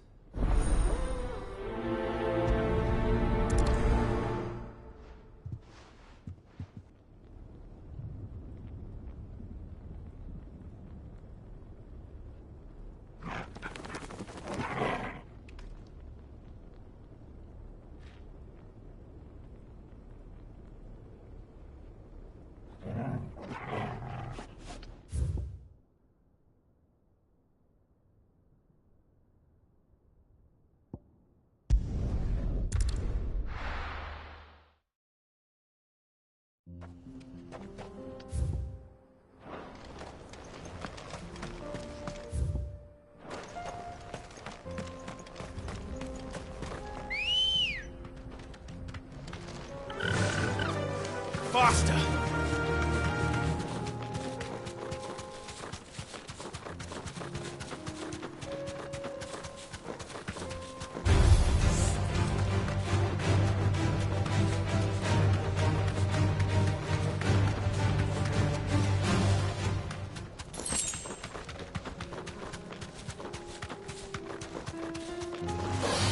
No holding back.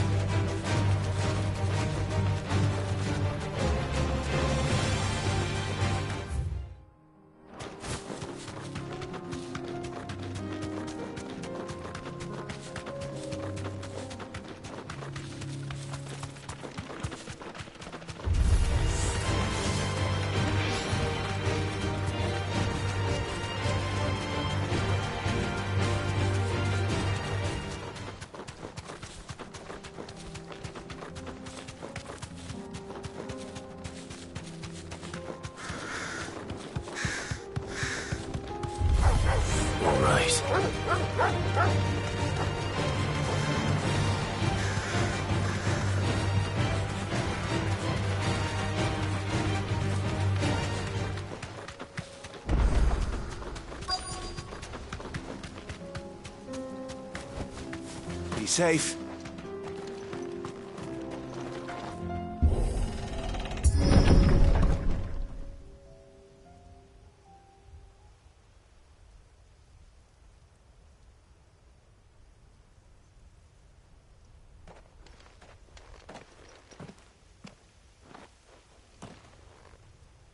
Oh no.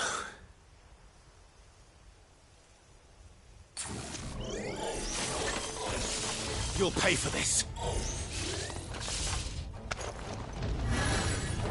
There may still be survivors.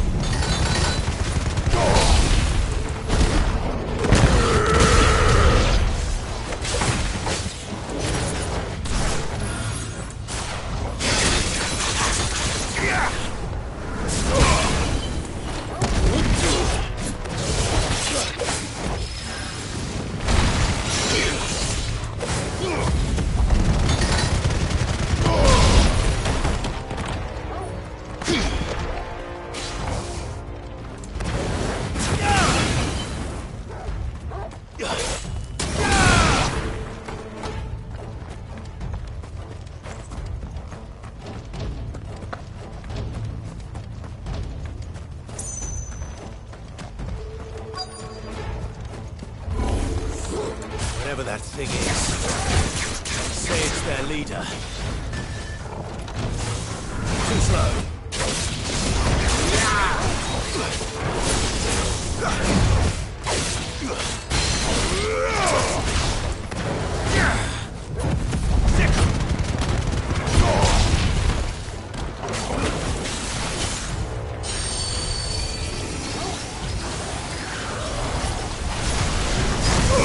Too slow.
Should have stayed in the past.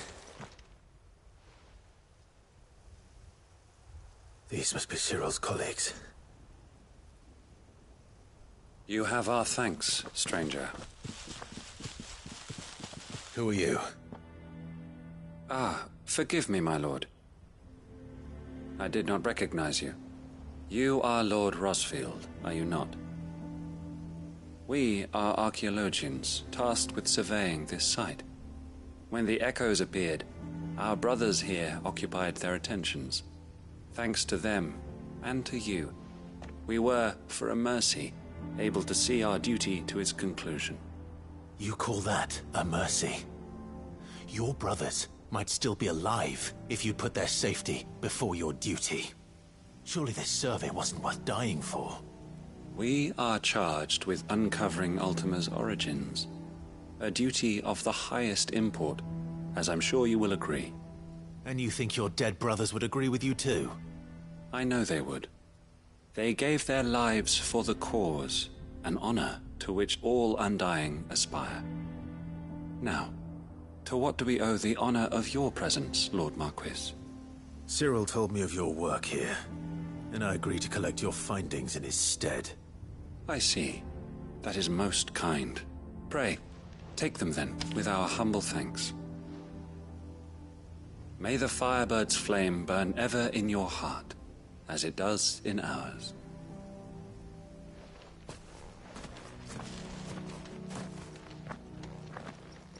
It's one thing to lay down your life for another, but for a survey... I suppose I'd better get this back to Cyril. Think no more of us, my lord. Only deliver our findings to the bear.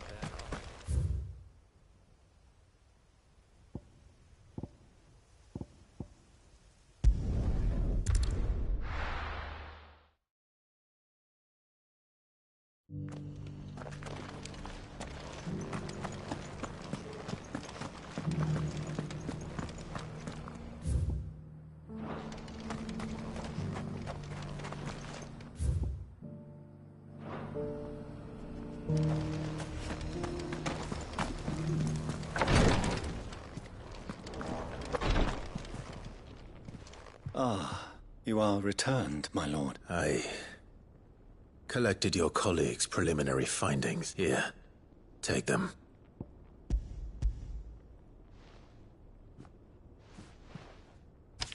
My thanks. I shall study them, and inform you forthwith if I discover aught that might aid you in your fight against Ultima. Cyril, your survey party suffered several losses in Kratov.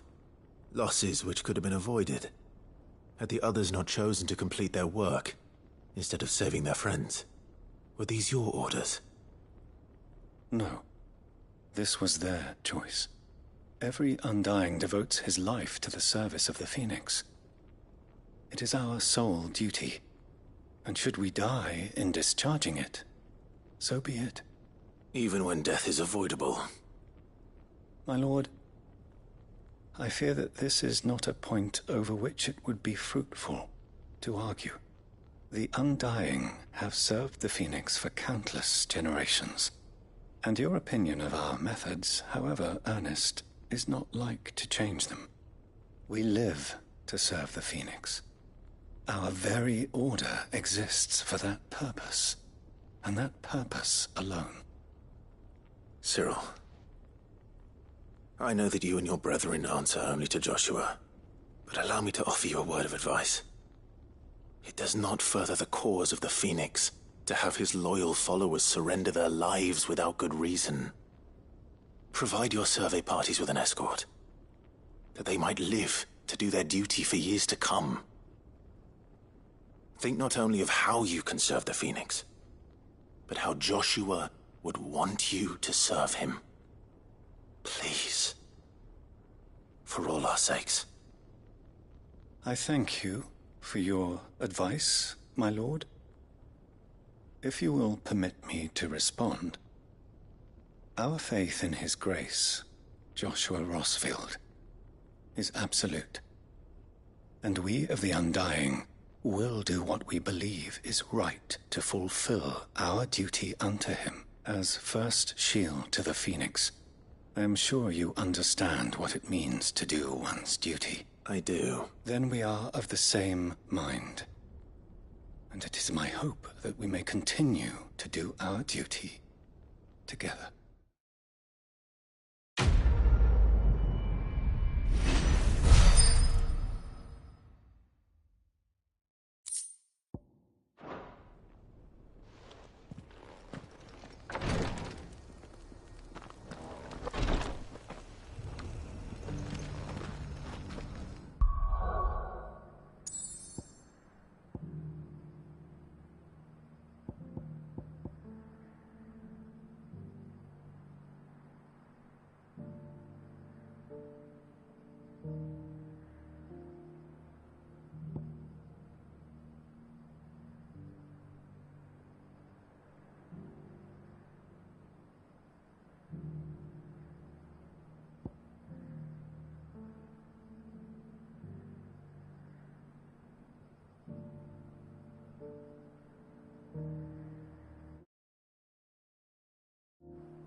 Ah, Clive.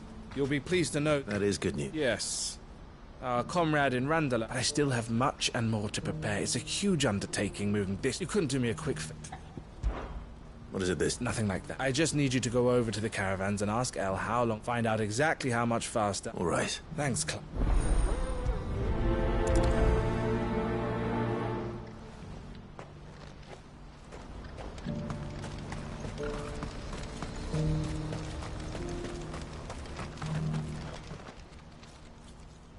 Don't blame yourself, El.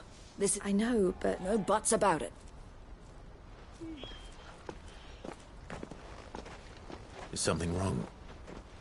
Vonnie came to give me a message from her. The talks with the Republican Army have fallen through. They've reached an agreement with the Silver Peak Consortium, and though prices have fallen of late, we deliberately offered above the going rate to try and deter other bidders. But the Consortium offered double what we did, and the Army jumped... You had no opportunity to make a counter? None at all. El? I saw Vonnie leaving. And with good reason.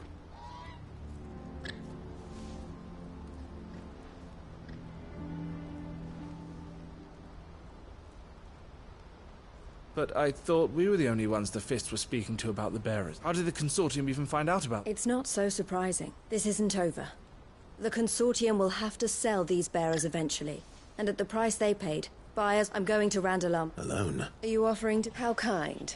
Meet me at the checkpoint near the capital gates.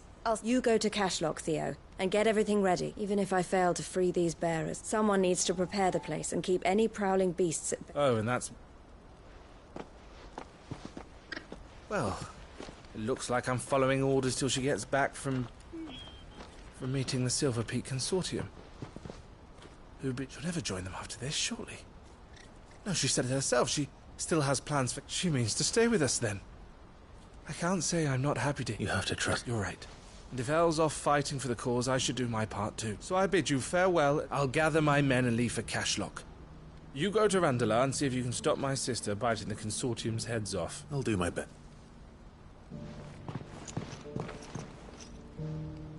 All right. To Randall then. Better not keep Eloise waiting.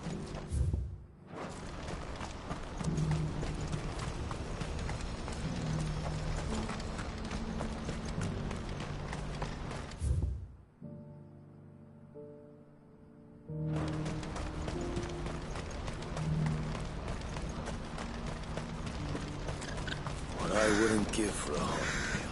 Looks like this is the end of the road for us. When are they gonna let us through?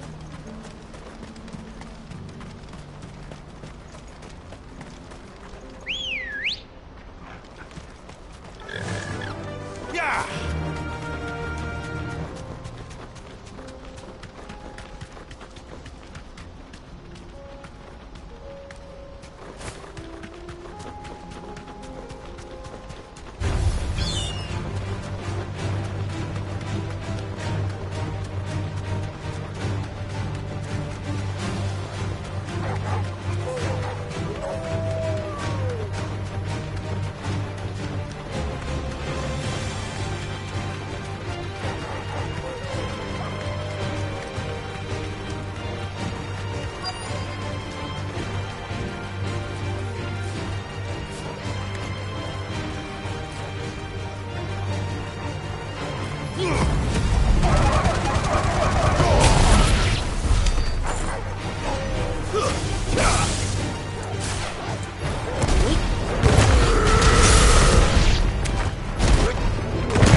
I hope I didn't keep you waiting. Did you arrange to speak with the Consortium?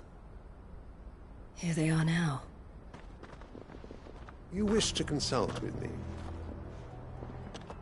I did. It's about the bearers you recently purchased from the Fist.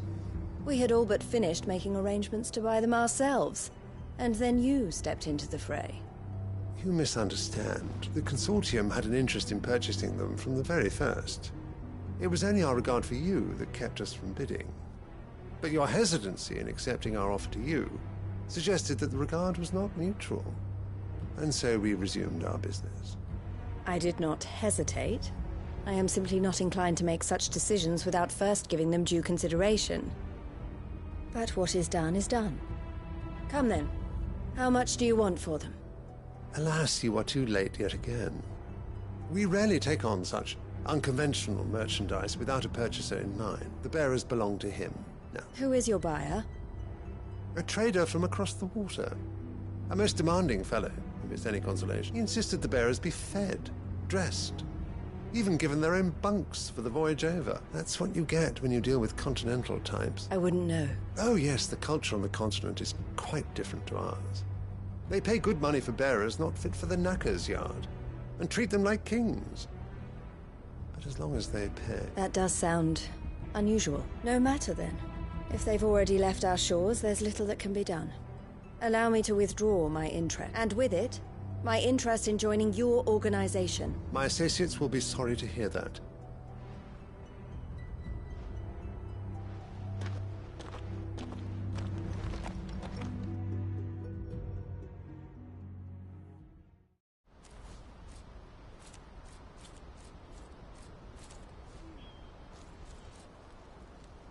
I'm sorry you weren't able to save them.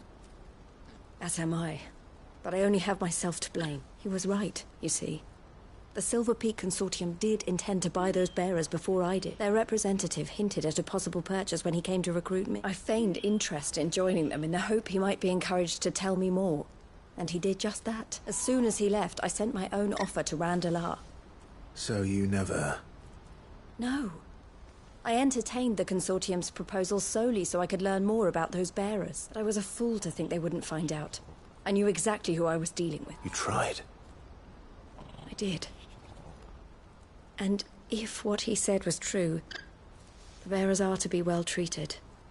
Which is something, at least. They deserved more.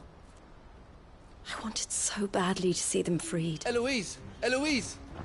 Word from Cashlock. The village is under attack. A pack of beasts have come down from the mountains, and there's a dragon at its head. Theo and the others are trying to hold them off as best they can. They need help. Theo! I'll go on ahead. Thank you, Clive. I'll gather some men and join you there. Just... make sure he's safe.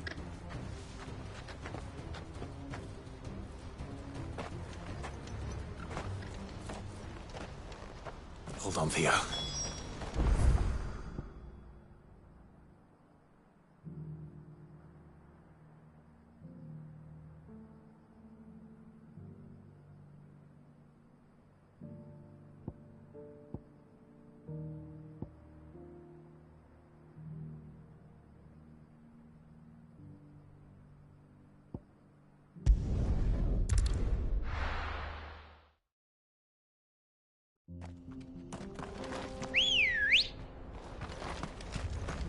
Good girl. Faster!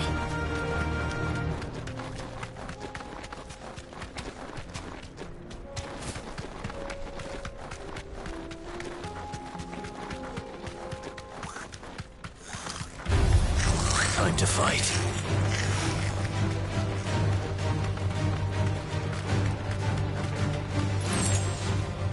That'll do, girl.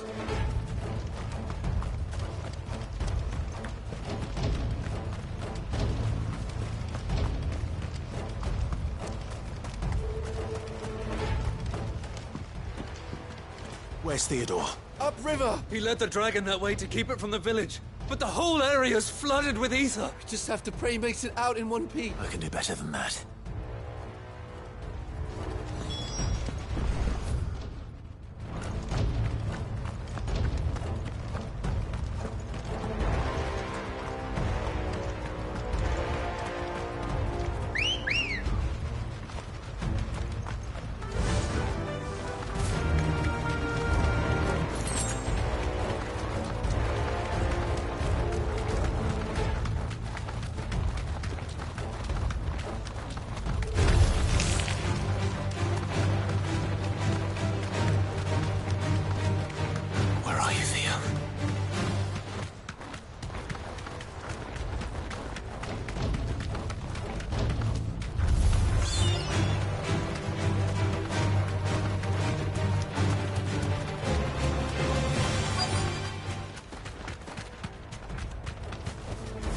deserve a rest.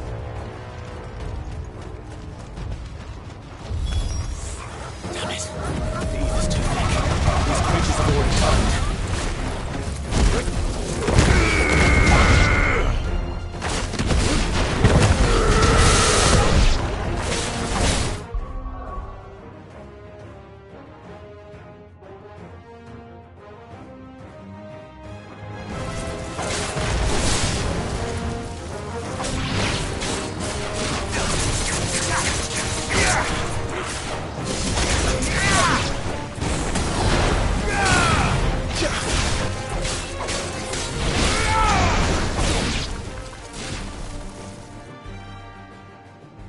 Can't waste any more time.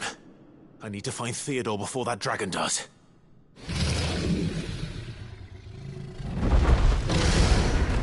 Looks like it's found me. This thing's turned as well.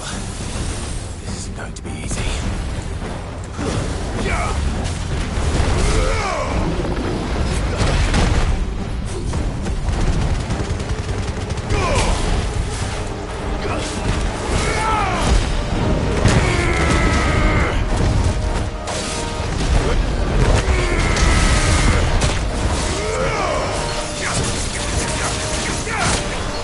Help me, boy. You're a fine hand. Nice try. I'm hurt, Torgal. Help me, boy. I'm hurt, Torgal.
Clive.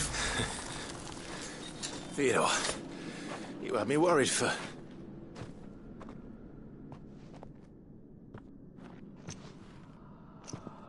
We have to get you out of here.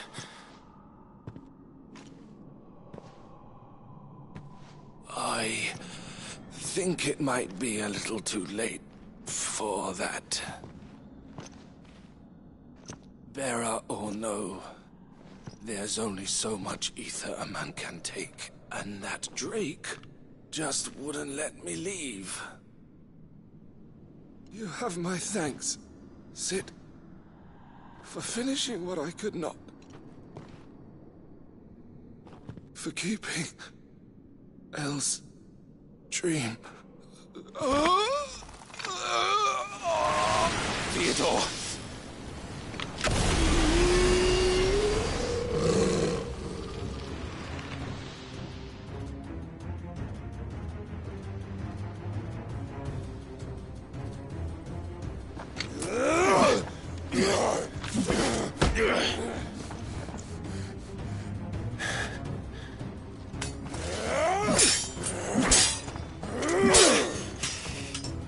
Don't make me do this. Stop it, Theo! Stop! Stay back, Eloise! He's turned.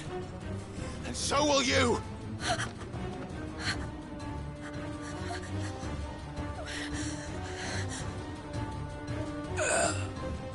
Elle. Theodore.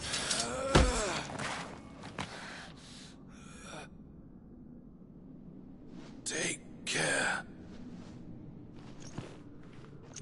of my sister. Theodore, wait. Goodbye, Elle.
Thank you, Clive. I think I'll be all right now. That was true bravery he showed. His first instinct was always to protect people. And now he's gone because I sent him to that place. Again. It wasn't against his will. He was ready to do whatever it took to show you he could stand on his own. So that you would finally be free to live your own life. To live my own life. He never could come to terms with the choice I made. What exactly happened? You once told me Theo was the first bearer you ever helped. We grew up in Canva. We were born to one of the great trading houses. And I was chosen to inherit the family business. I had my father's head for figures, you see. Theo did not. While I studied the art of commerce, he played at soldiers instead. A late bloomer. In more ways than one, for unlike most bearers, it wasn't until his 15th summer that his powers awakened. My parents tried to drive him out of the house and into the care of the constables, but before they could, I took him into mine. Theo told me something else. He clearly admired your devotion to the cause of freeing others like him from slavery, but he said you deserved a better life than this. He wanted to free you from what he called your bonds, just as you freed him from his. I would be lying if I said I had not wondered from time to time how much easier my life might have been if I had allowed Theo to be taken and devoted myself to the family business instead. But I have never regretted the decision I made. Being with my brother meant more to me than tradition or reputation. I only had to look at him to remind myself of that night, and the choice I made, and the fact that I would make the same choice again in a heartbeat.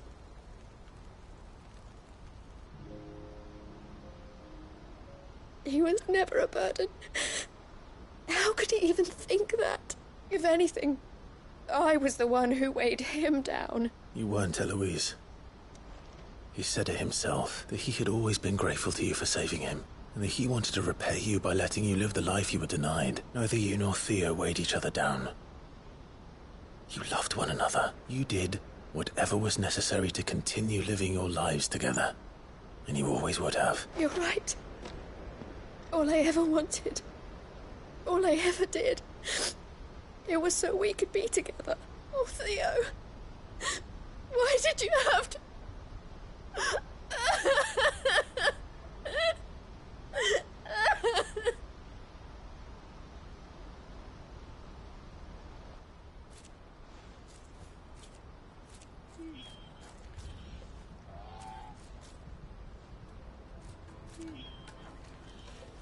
I know Theo wanted me to move on, but I'm staying here at the Crimson Caravans to continue our work. We can make a difference here. We can help people. Save them. I need nothing more from life than that. So I'll carry on doing what we do. Ensuring that goods, people, bearers get where they need to be. Bringing smiles to people's faces, just like we always have. And to Theo's, wherever he is. This is the life I have chosen. The life I will always choose. To continue helping you however I can. Whenever you need it. Thank you, Clive. Let's go on together, then. For Theodore.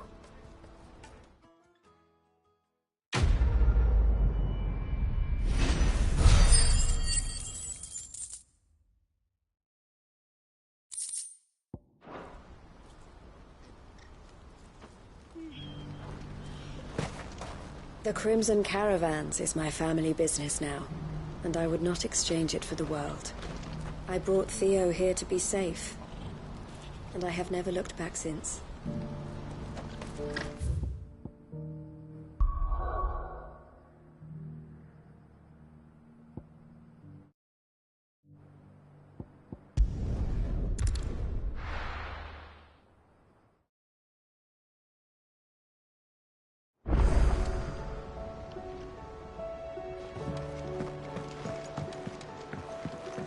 I am certain we will find what we seek in Ash, and learn the truth of Ultima's origins.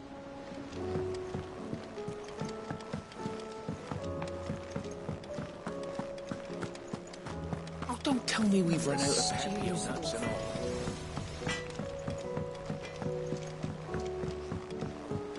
Have you tried Molly's lemon tarts?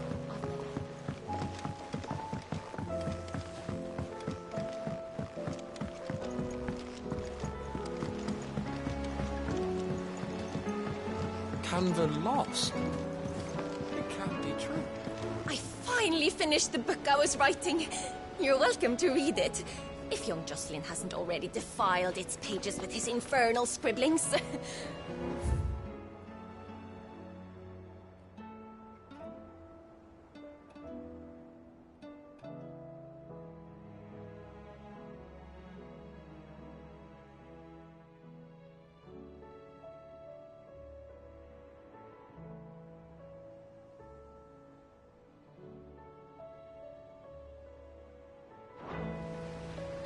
Miss, can we read Miss Editor's story for our lesson today? What a wonderful idea, Jocelyn. Let's do just that.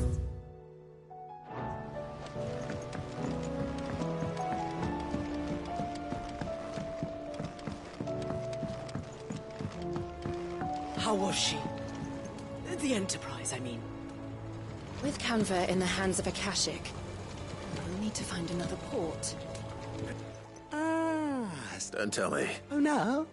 We still got... I'm working on bringing another one of the Chief's designs. It's got a reverberatory hood over the top. But, let's just say it gets very blimmin' hot. A heck of a lot hotter than anything. Only mithril engines get hotter. And you can't chuck ore in one of them and get metal. Trouble is, we won't be able to make out of any old rubbish, and If it's for the... We've got a couple of examples here. Spherical echoes, we call them. More fallen material. So this smelter is similar to the mithril engine in more ways than one. That's right. They're a bit like the thermal helms. And what's more, they're back.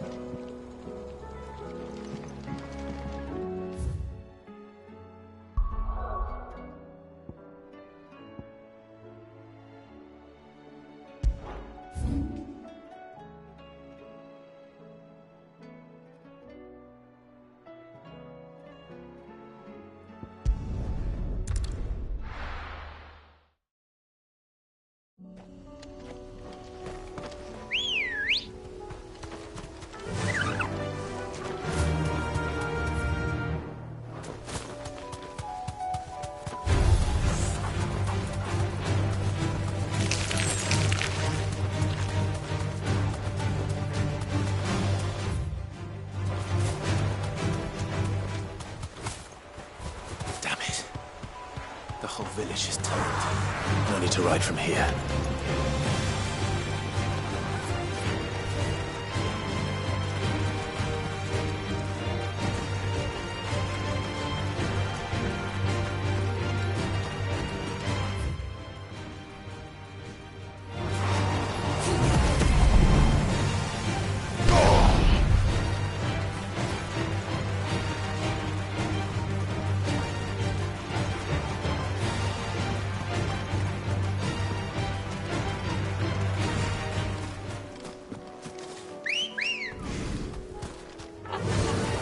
Fly, Ambrosia.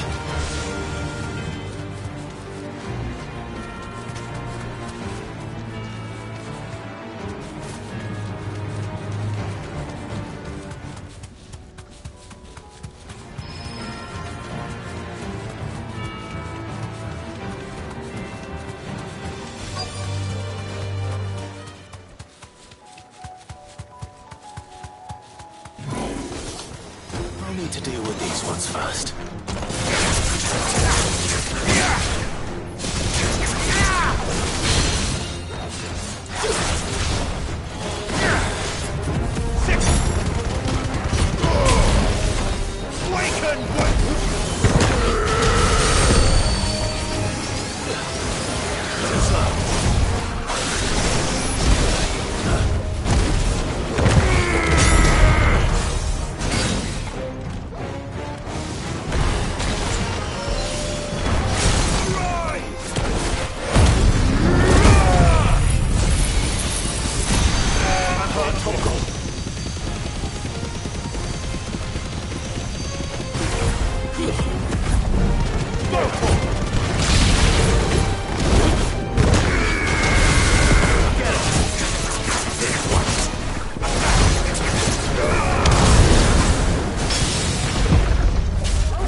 This is it.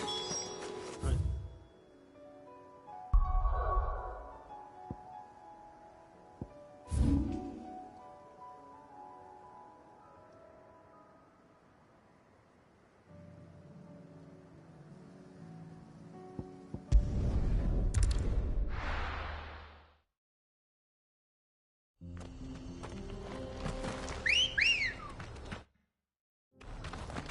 Come on.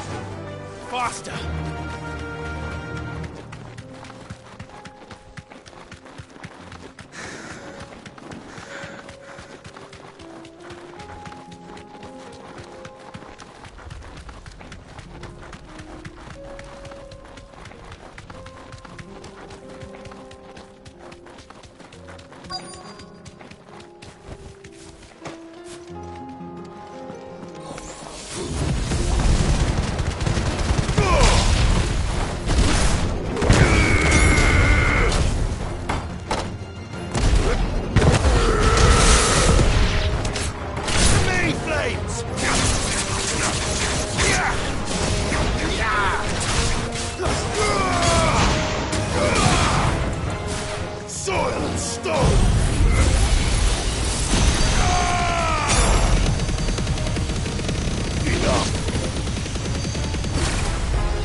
down.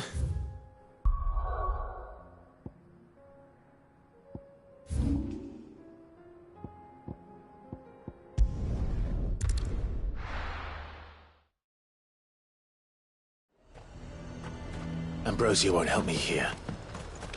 He'd have our coin, our stock and us.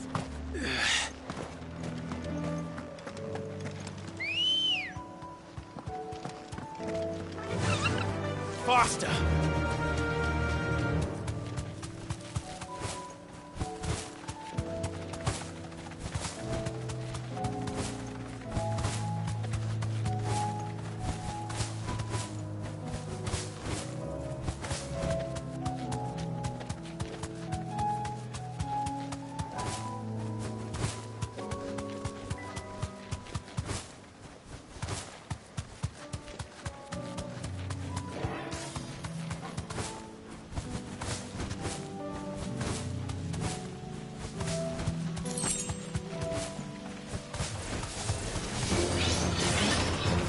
Safe.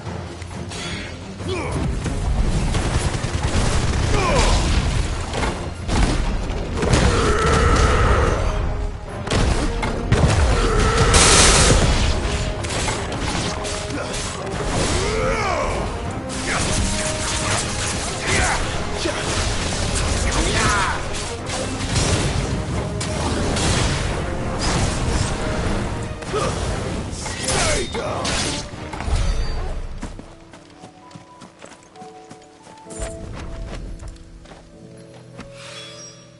That's all of them. No one can...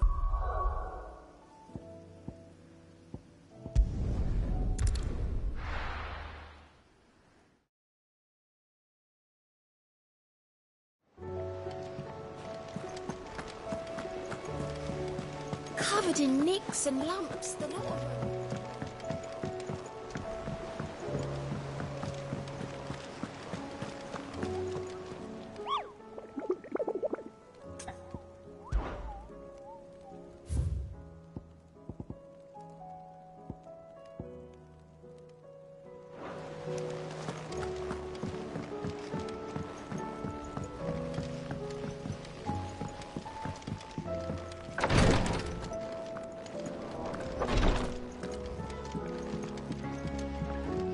Yes, my lord?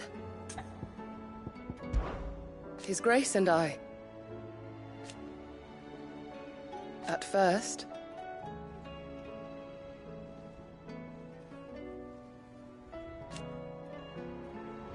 it was my duty to him.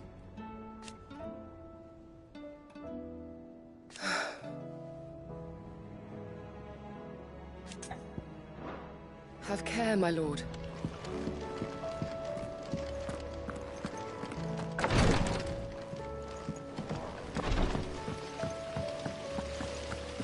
Then again, why settle for low-born chaff when we've honest-to-goodness royalty right here beneath our roof? If Prince Dion cannot see my love for him, then perhaps the Phoenix will.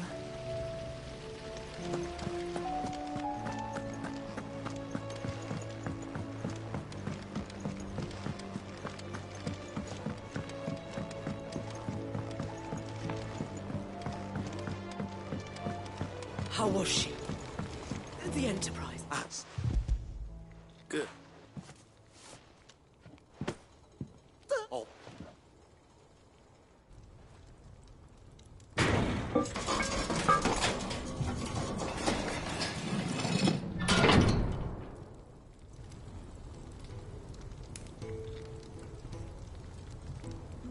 May the Telemon furnace! She's a beauty. You saved my beacon again. Is spot.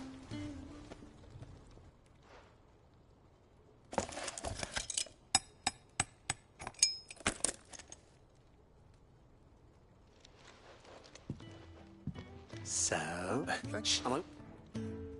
Can't think me. What? Oh.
Is something wrong?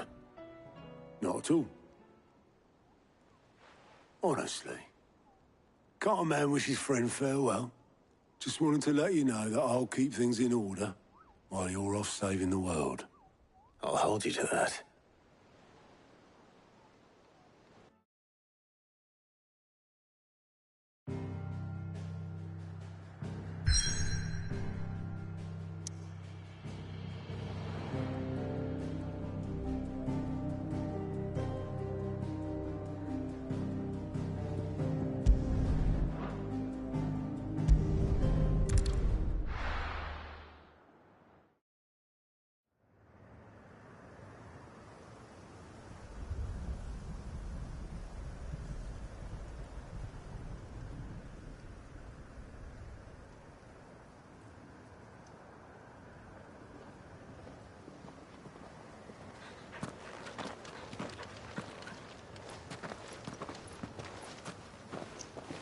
Reckon it'll be a long walk to the capital if we follow the cliffs. I'll scout ahead, see if I can't find us an inland route.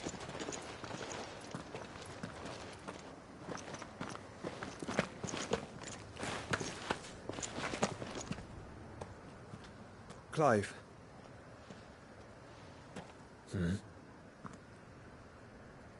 There's something I've been meaning to ask. You took her icon, didn't you? Yes, I did. She understood.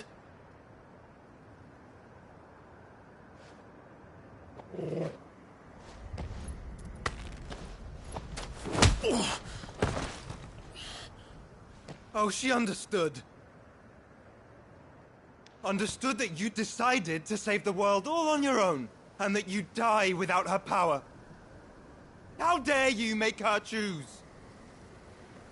You knew damn well she'd never refuse you. But I will. You can't keep pushing us away, Clive. The world is ours to save, not yours.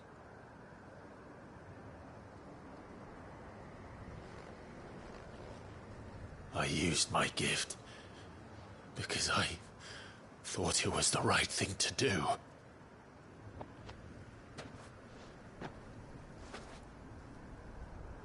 And you truly believe this will save you? Will save us all? I do.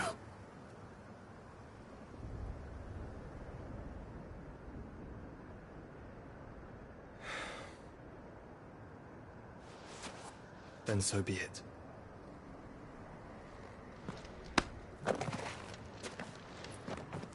Just don't forget, you're not alone.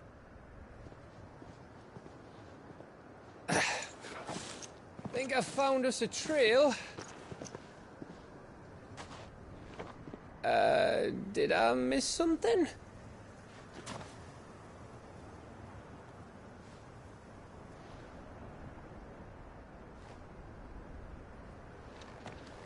Only that Joshua didn't. I don't get it.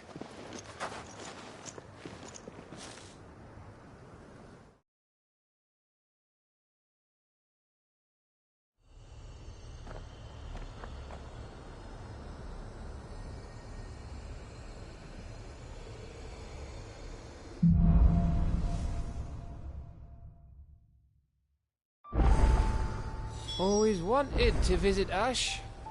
We're in Waluda territory now. Don't expect a warm welcome. Oh, I don't know, Clive. That castle over there looks inviting enough. Shall we sample its inhabitants' hospitality?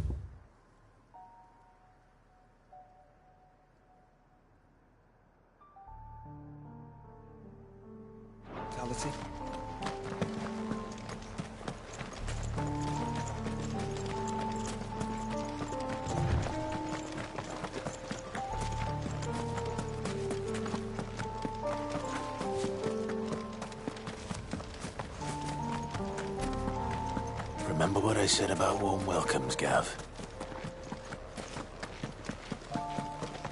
Oh, this place is as dead as Greagor's ghost.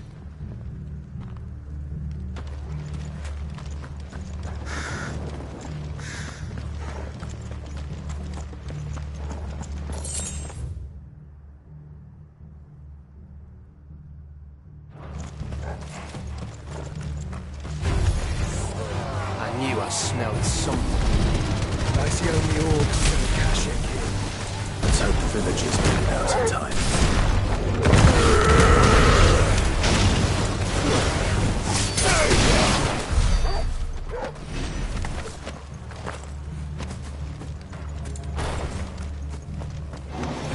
Time to fight.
All over again.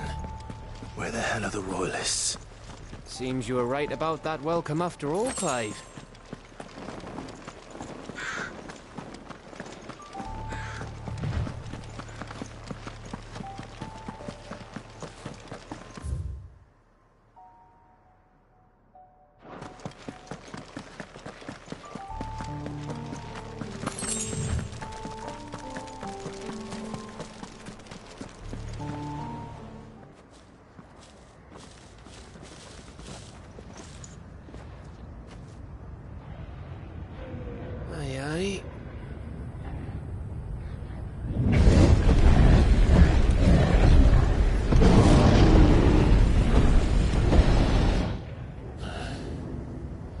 Is the whole of Ash fallen into Ultima's hands?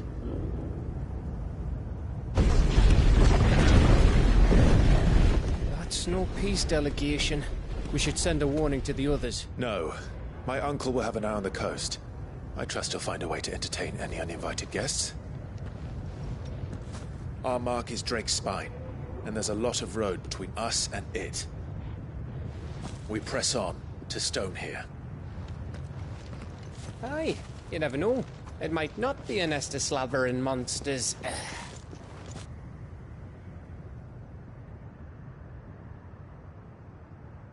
Clive, you must go on ahead without me. This stronghold is as old as Phoenix Gate, perhaps older. It may yet hide Ultima's remaining secrets, and if we are to best him, they must be unearthed. All right. Stay out of trouble. I always do. Mostly.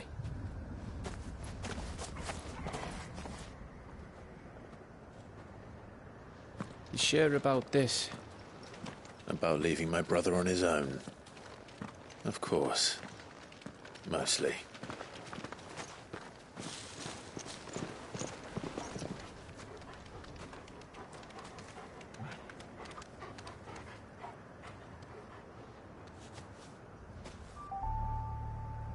Lady Vivian's map is so old it's hard to tell which way is up. But if I'm right, we're not far from a village called Eastla.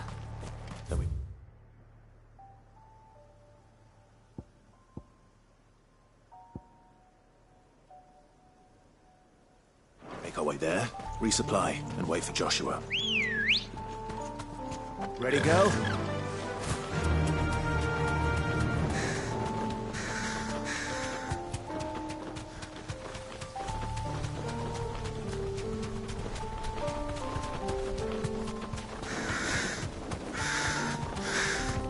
This place reeks like a mogul's arsehole. Though I'm guessing it's not the smell that'll kill us.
Bahamut's breath. Don't look down, Torgal.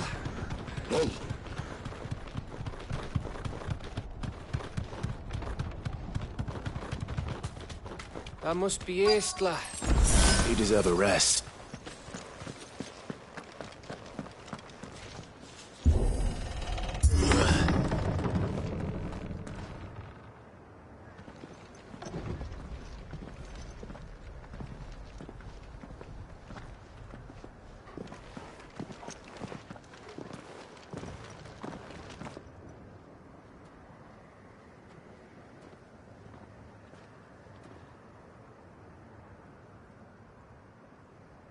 What do you think, Clive? Then we're too late.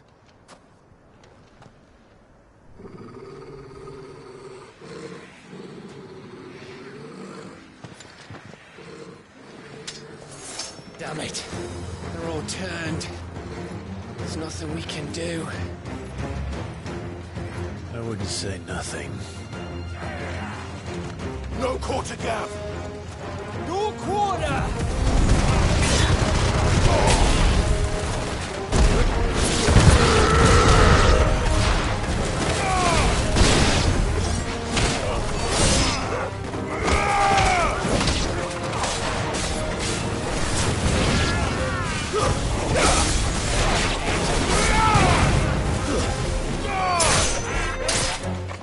You think all the villages in Asher like this?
Come on!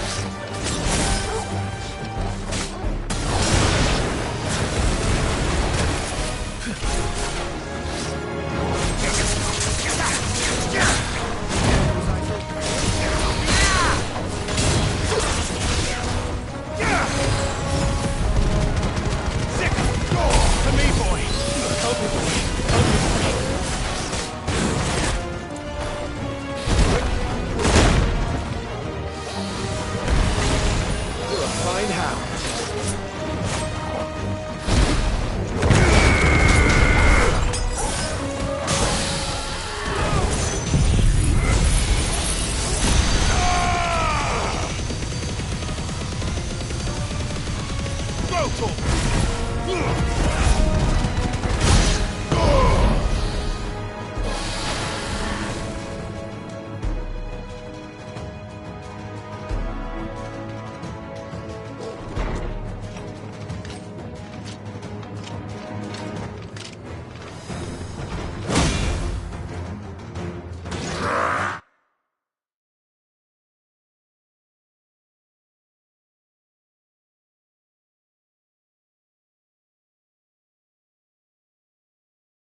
isn't over yet. Of course it really isn't.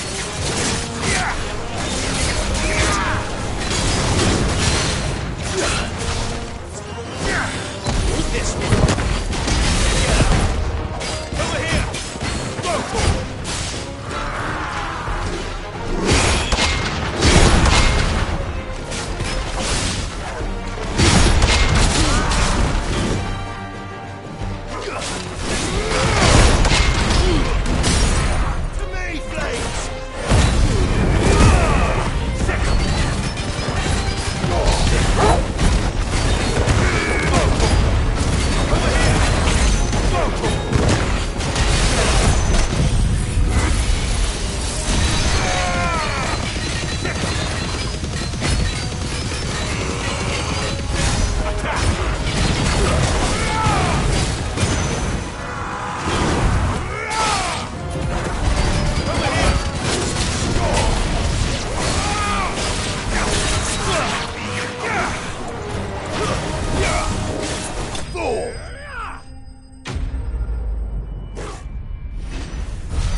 Gav. Gav! Don't tell me there's more of the bastards. Oh, fuck.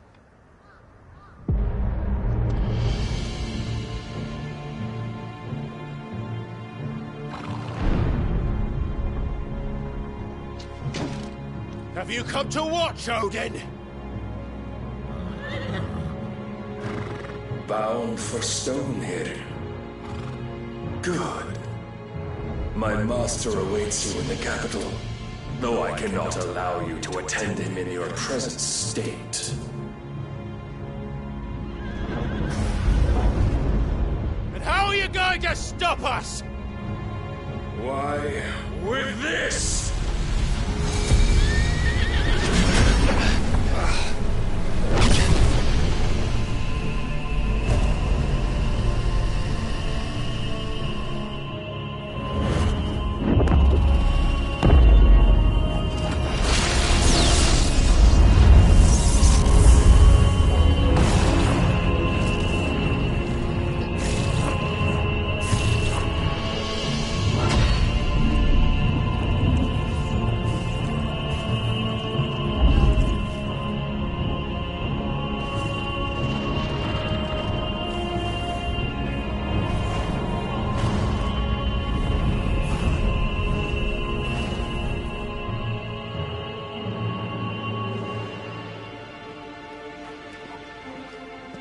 What did you do?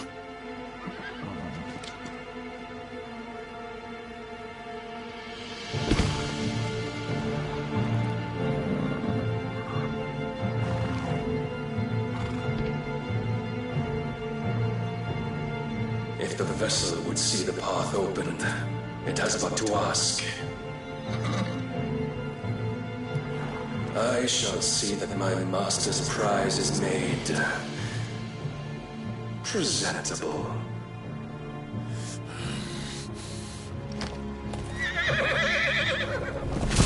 Shit! No!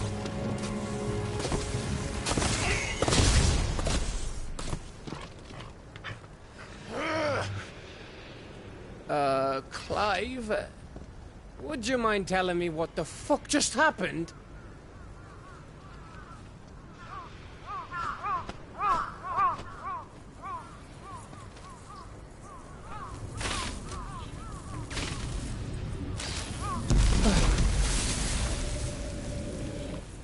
Oh, you've got to be.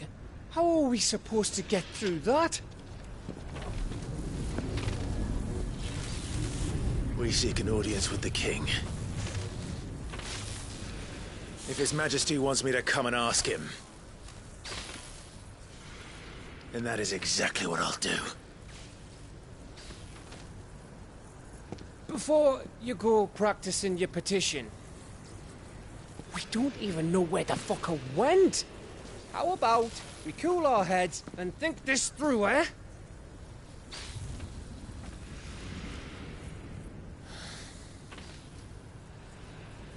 All right. Maybe there's something here we can use.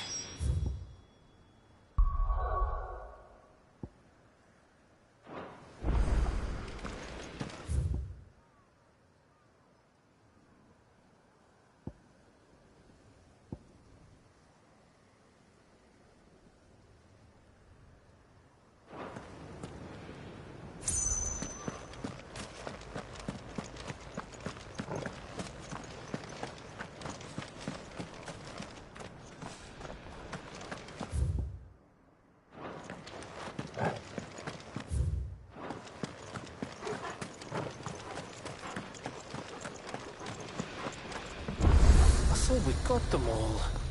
So did I.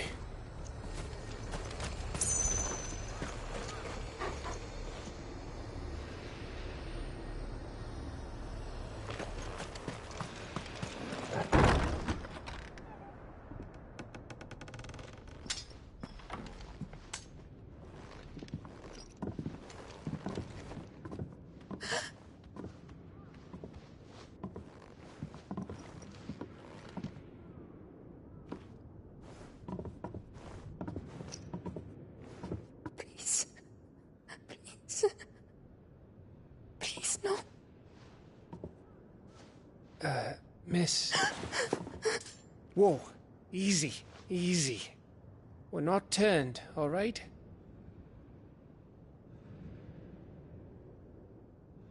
Who?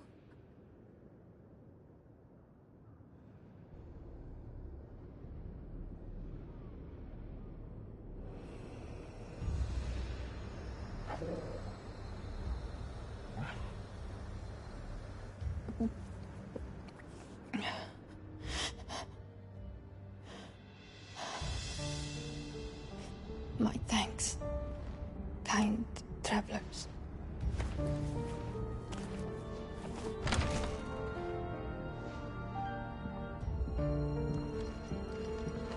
Edda, forgive me for asking, but what went on here?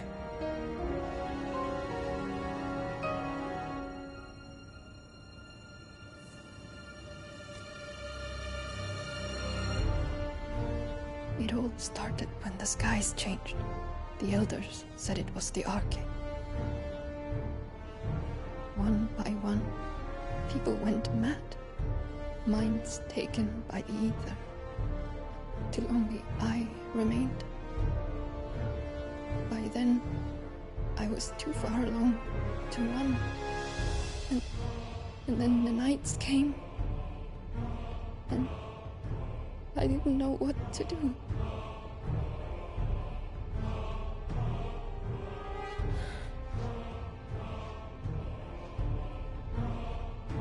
And this, Arche is... Just a story. Something our grandparents told us when we misbehaved. About how the heavens would grow dark before the land took her last breath. The end of the world. You said the others went mad. But where did they go?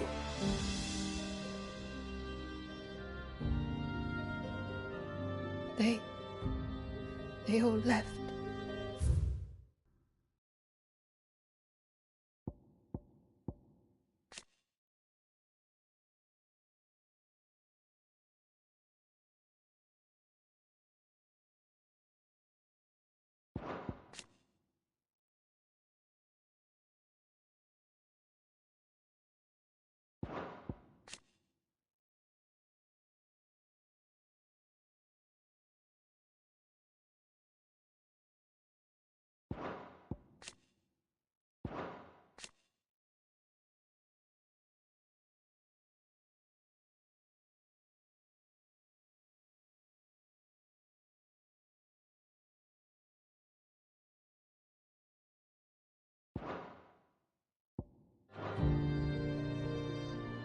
drawn east to the tower, to Reverie.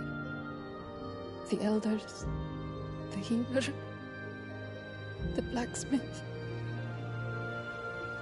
my husband.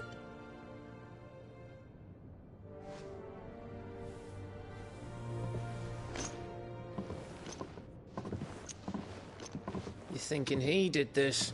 Of course. Who else could it be? You were in Canva. You saw what he did to the people. But then what about her? How come her nut hasn't cracked? The baby, perhaps? Could be protecting her from the ether. I can't think of any other explanation. You mean... it's a bearer?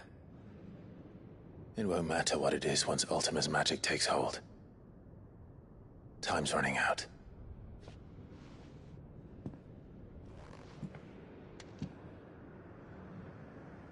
This tower. That's where we'll find the king.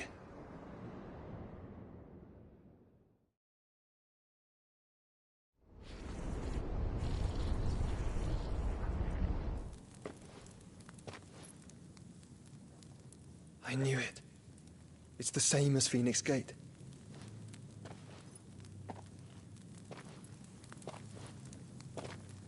Which means at the end of these stairs should be...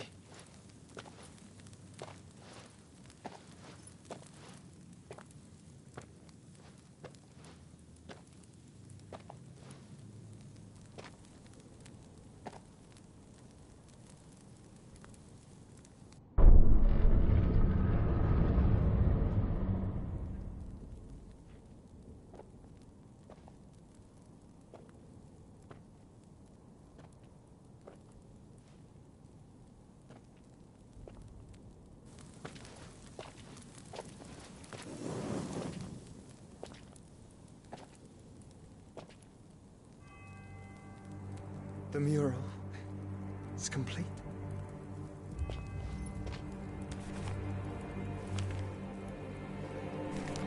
Ultima and this vessel, Ifrit.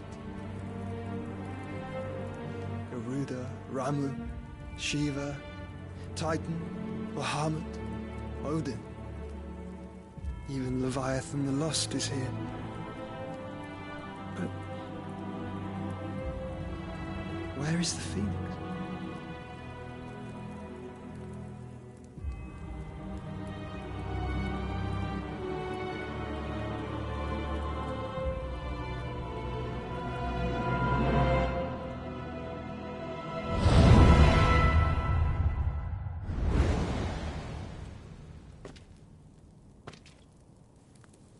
By the Founder.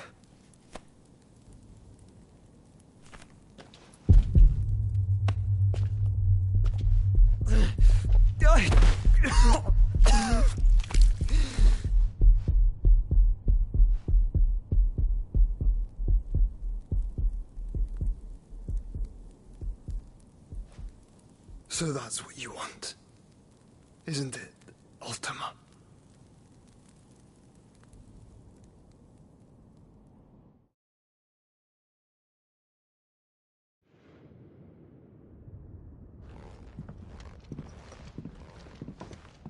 So that's how it's gonna be then? I'm not asking, Gav. I need you to stay with Edda. What? I must do this alone. If I don't return, you're to find Joshua and make for the Enterprise. Understood?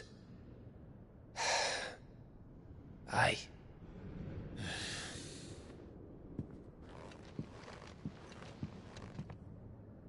Just don't you go dying on me. Sid's name suits your miserable mug better than mine. Don't worry. I haven't finished with it yet.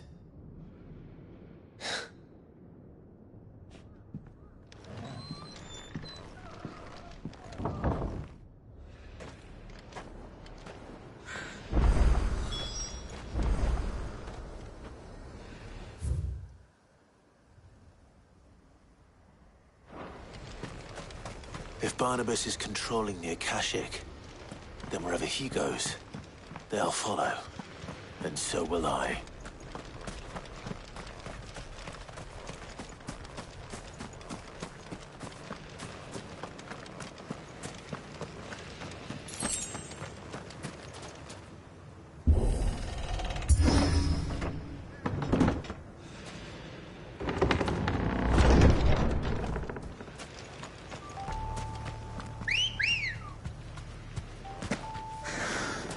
Let's go.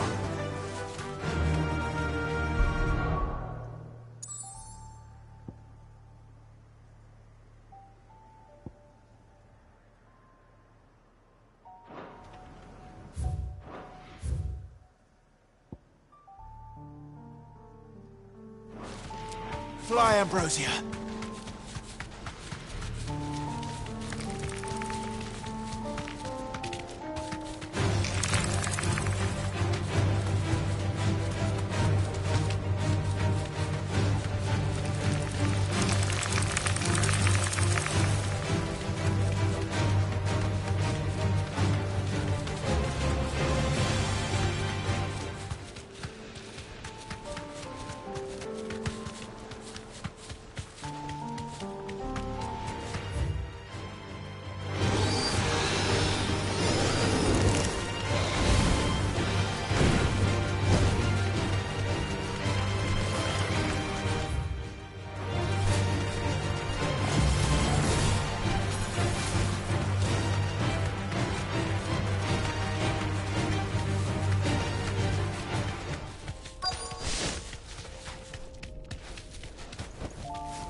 This is it, boy.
I've come for you, Barnabas.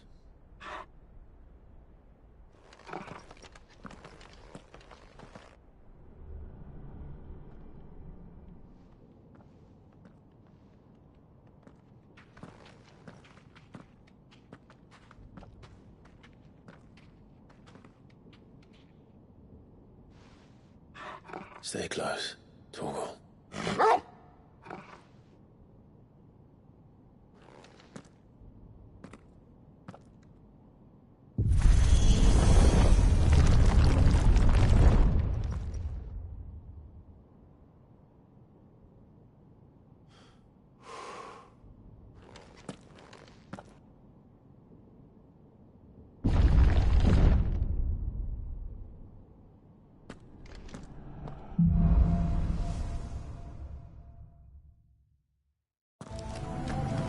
Tower.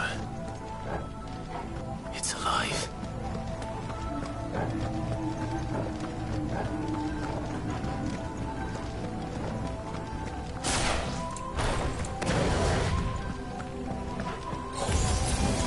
More echoes of the fallen.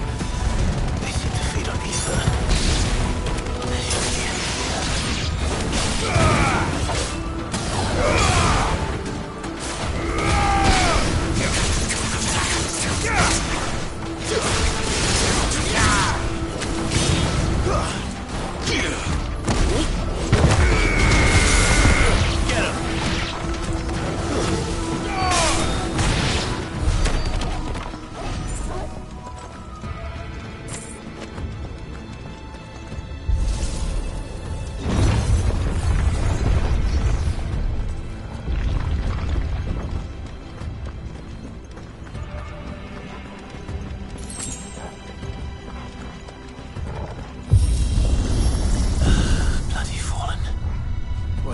floor seem to have a mind of their own.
If I were Barnabas, where would I be? The top. So I could look down on the world.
Silence! This one. Over here! This one.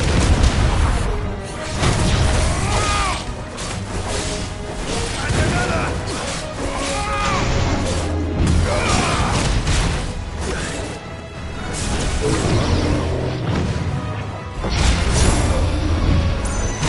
Nice try.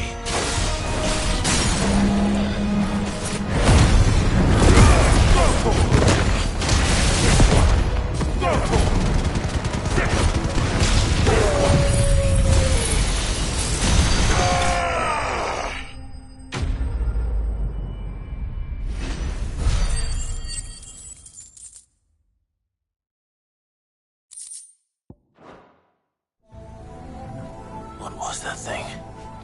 Hopefully there aren't any more.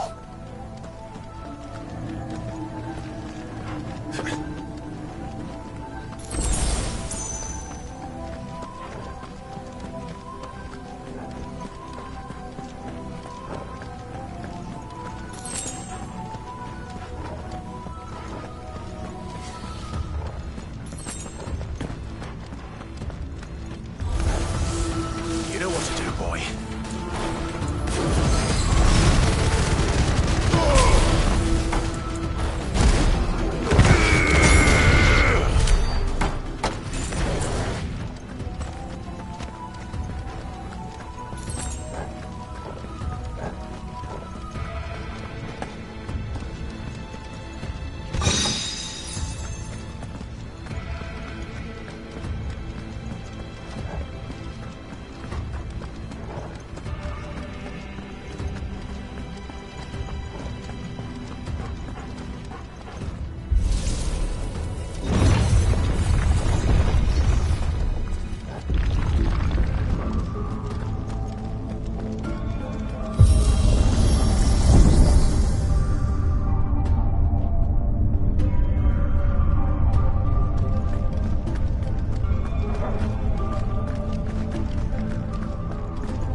almost there.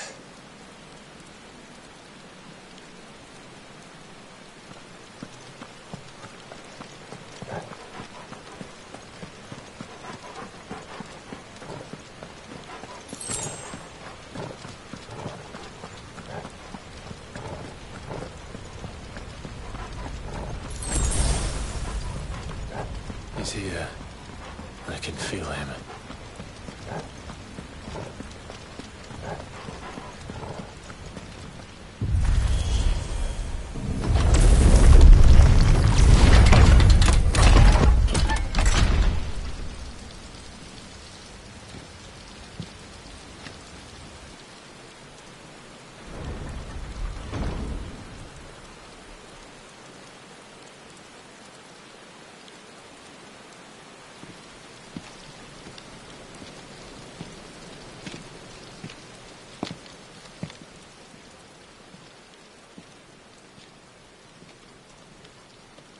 Why?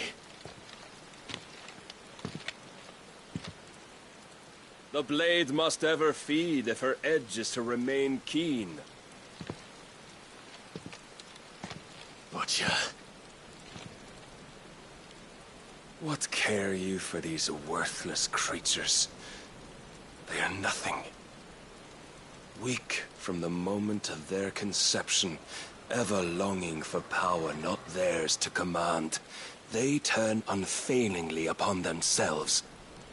Like sheep, they roam in filthy flocks, eager to trample those few gifted a fleece of gold. Or that they might feel contentment with their pitiful existence. Prejudice and persecution, severance and strife, every earthly wrong springs from the malice in men's hearts. Malice born of the pain and suffering that is free will.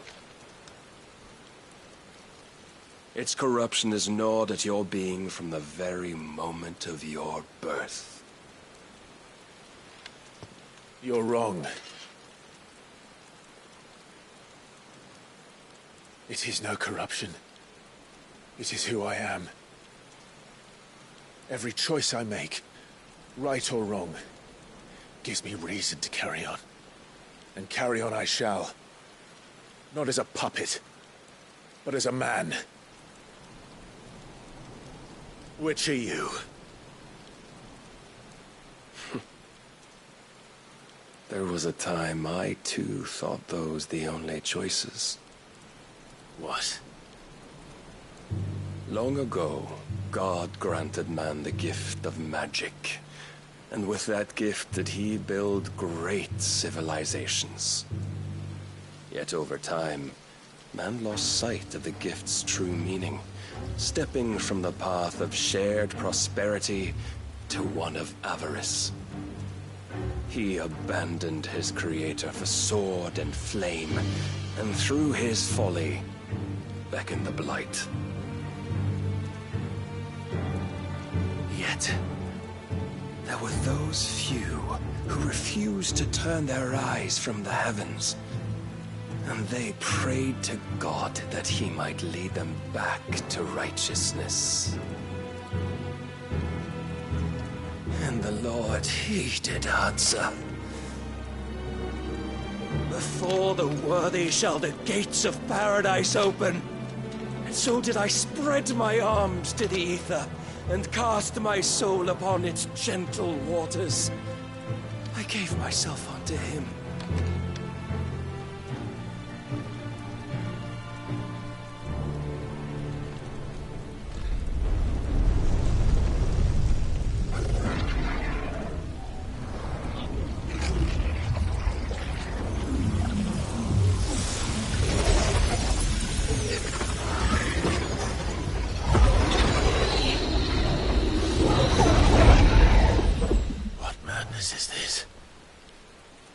My worth proven, the Lord charged me thus. If your kind are to find salvation, they must be made to serve. You see, paradise lies but a single step away. Could we only take it? could we only leave our transgressions behind? For none save the pure of heart and mind may set foot in the new world. I will save us. But it all begins and ends with you. You are the key, Mythos. And with this humble offering, shall I prove my faith once more. So you forsook your kingdom. You forsook yourself to serve. Tell me, how is that living?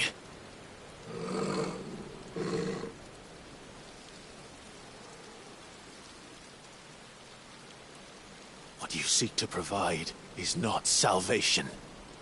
It's anything but. Life is about always having a choice. Take that away, and we might as well be dead.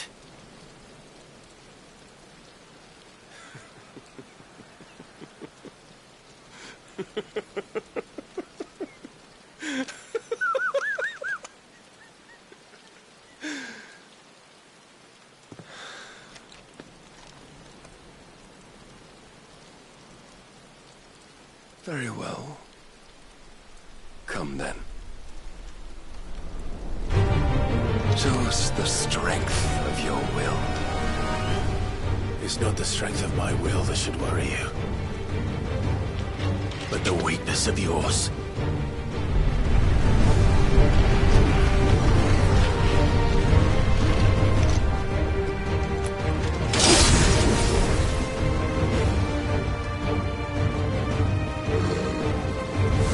If you think your will the stronger, prove it. By this day's end, you shall know the truth.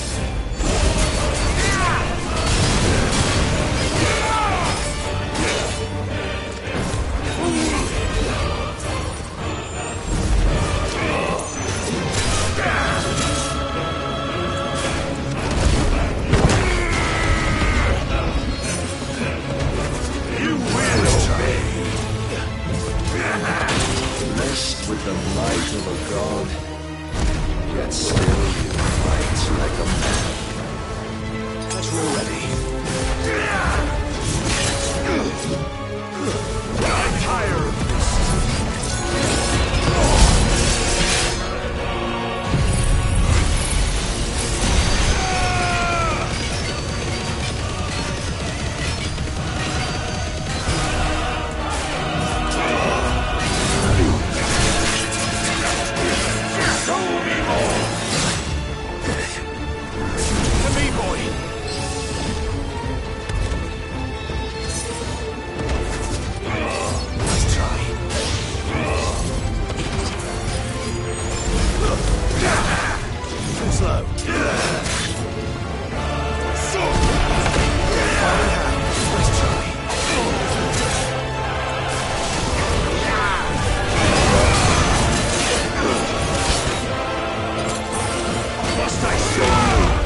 this vessel, and you cling to this foolish notion of hope when there is none.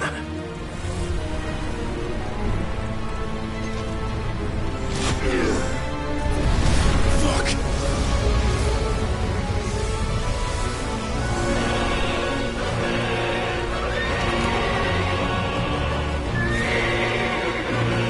Desperate, are we?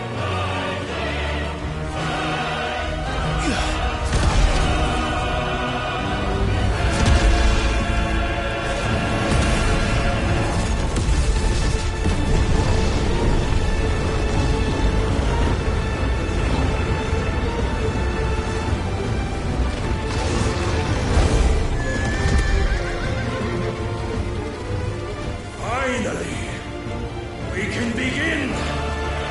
Yeah!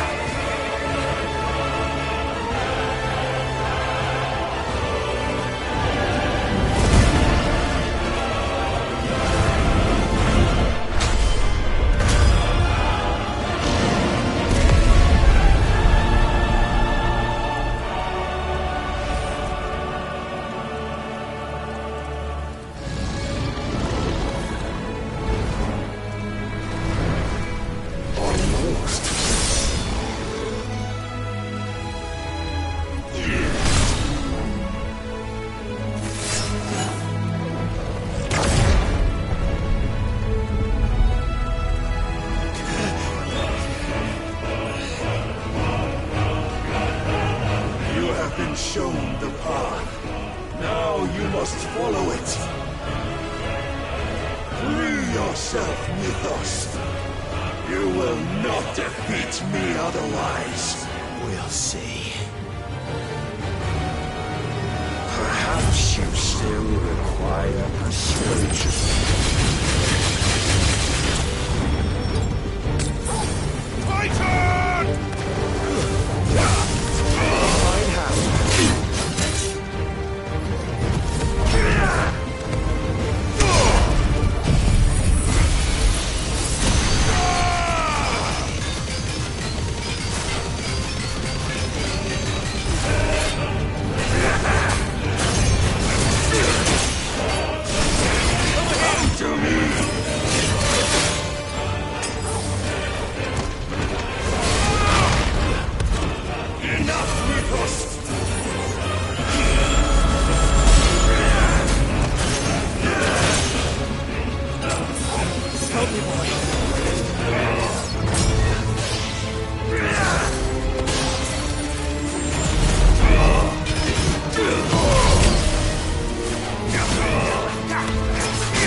Help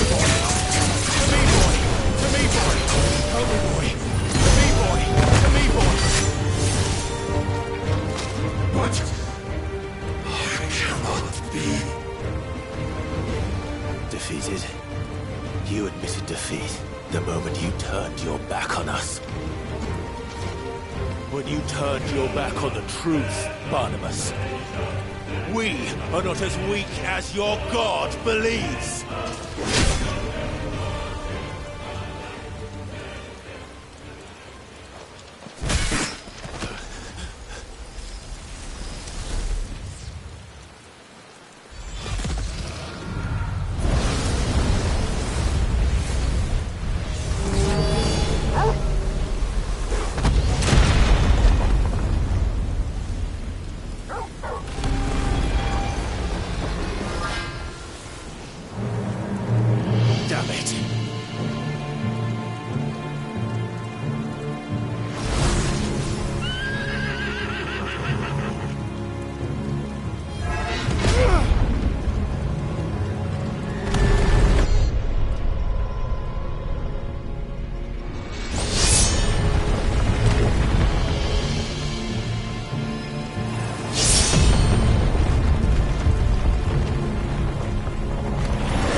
What are you waiting for?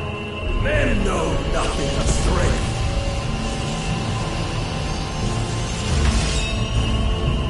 But you will.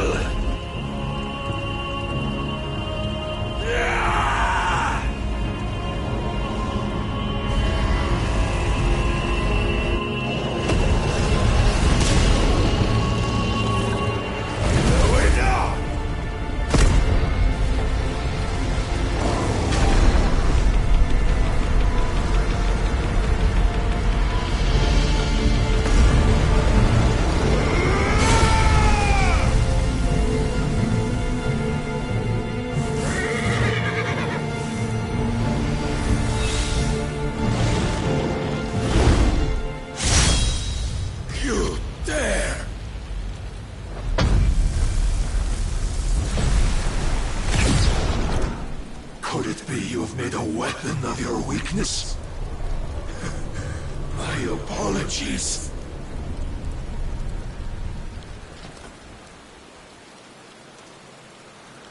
You are not the fool I took you for. And so it ends. No!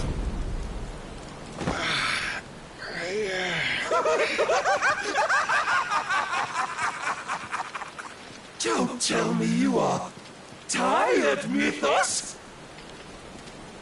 Your stubborn defiance has stirred my long-becalmed heart, filling it with a joy that I have not known for generations!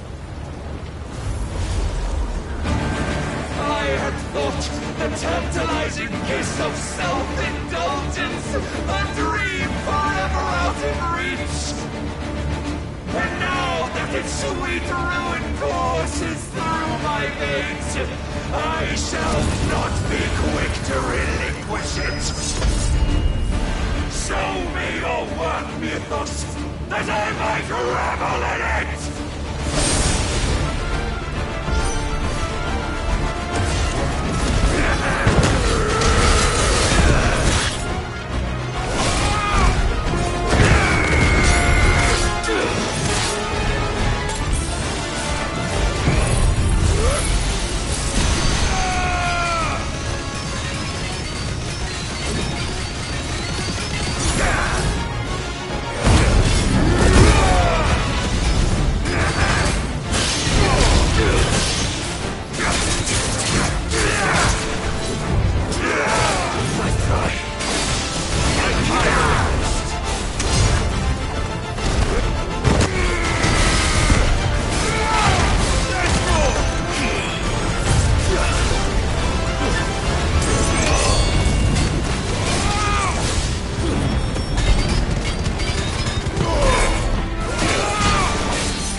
disappointment of lesser rivals, but no more.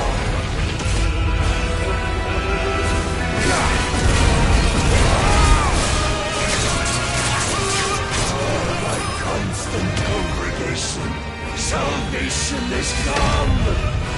Rejoice as our souls are granted peace unending. How do you know this day will come? What proof have you? Your mere existence is proof of the Lord's grand design. I'll never serve your god!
at an end.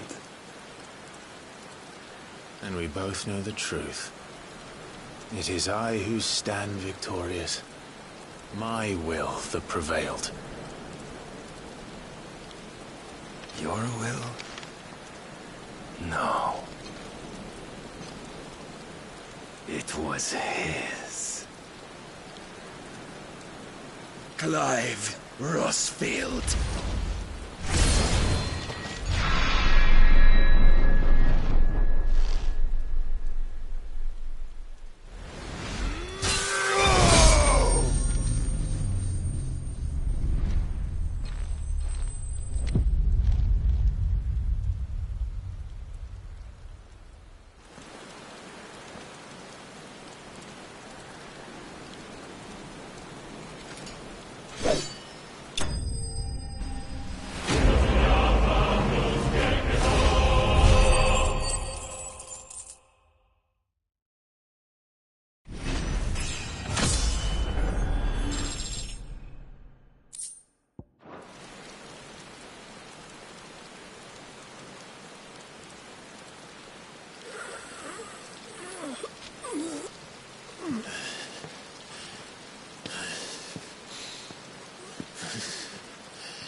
Perhaps there is strength in will. Would that I had not relinquished my own.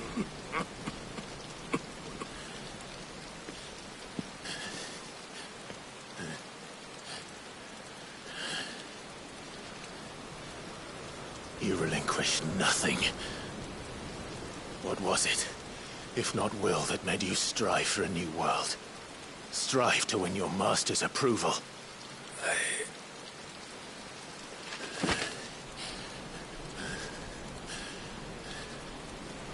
You were shown a fantasy, and you chose to believe it. But you were wrong. There is no world, but the one we live in. And that world is worth saving, even if it means killing a god.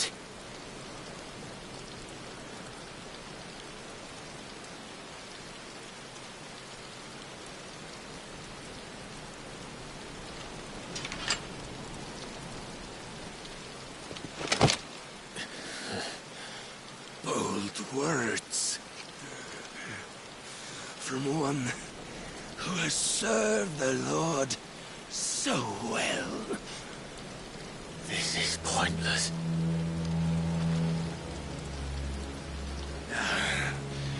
But I almost forgot. I promised that I would make you presentable. Did I not?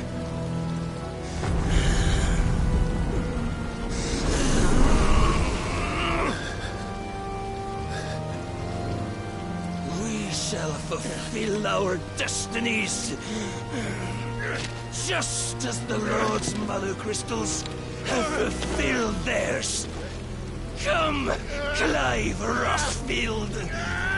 Take what is rightfully yours. Become one with God. No.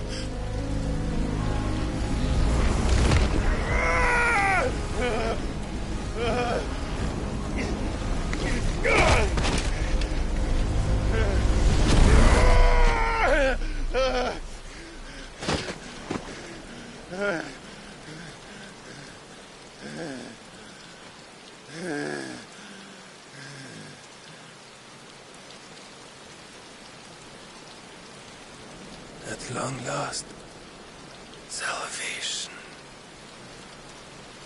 I'm coming home. Mother.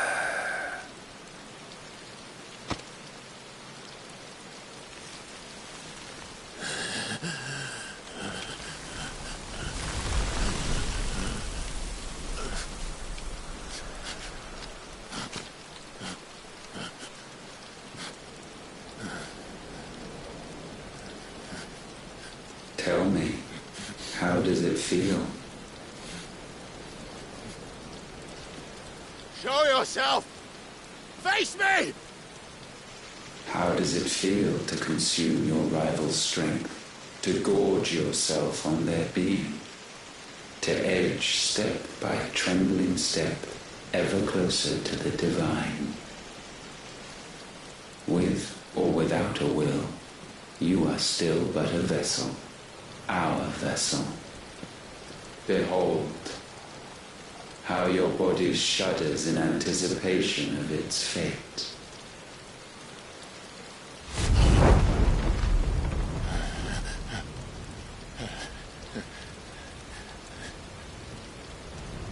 Oh, it's not yours yet.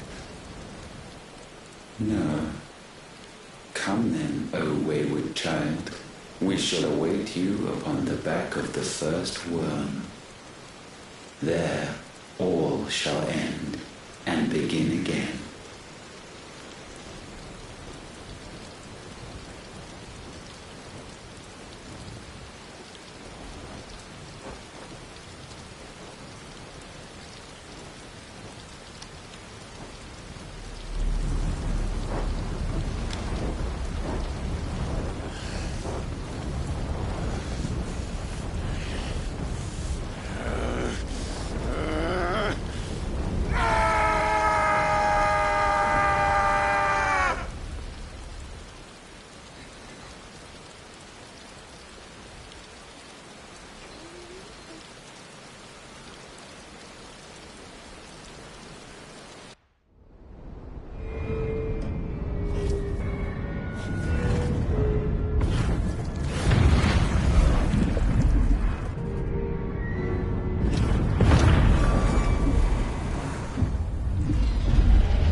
Why the hell is my city falling with the captain?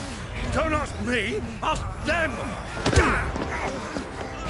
Since when was Eugen Hamilton to hide when there was a fight to be had? Since they stripped me of my rank and banished me from the battlefield. Now I'm stuck wiping the backsides of this one while the city burns and my wife tails off with a man half my age! And then you turn up! What the hell are you doing here anyway?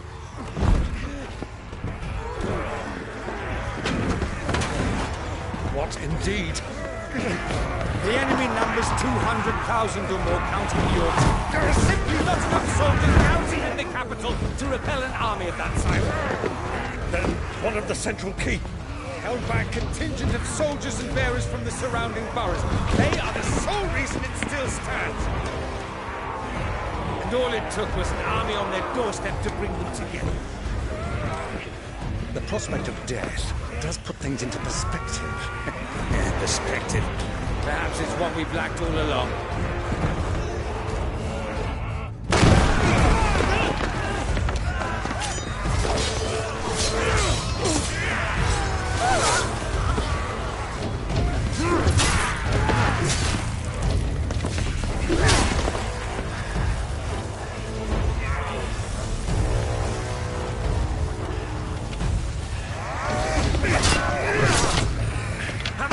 I need you to lend me some of your best men. Preferably all of them.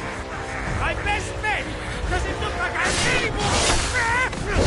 I admit this might not be the most convenient time, but my nephew's in trouble. And I may have already promised him more help. Your nephew, the outlaw? My soldiers have better things to do than die for nothing. And you and he are of the same mind. I fight for the opposite! He fights for a world Or he shouldn't have to live and die for nothing! And he fights today to give us all a chance of a better tomorrow! Be that as it may, a handful of men cannot stand against the kingdom!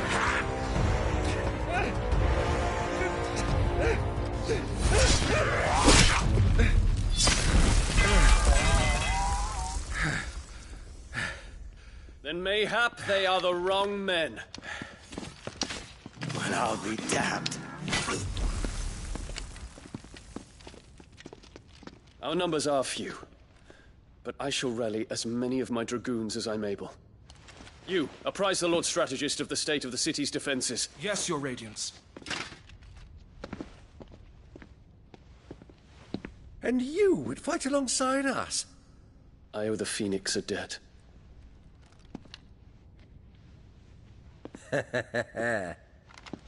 Does this vouch for my nephews? Aye, but I still have my doubts about you. Which we can discuss later. Indeed. You said you had men garrisoned in the keep. Captain, do you know how many yet remain? Allow me to confirm. Commander?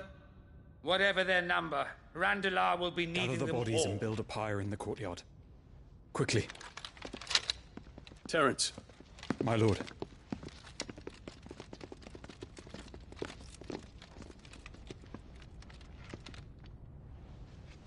You will find a girl there. A girl? We are in the middle of a war.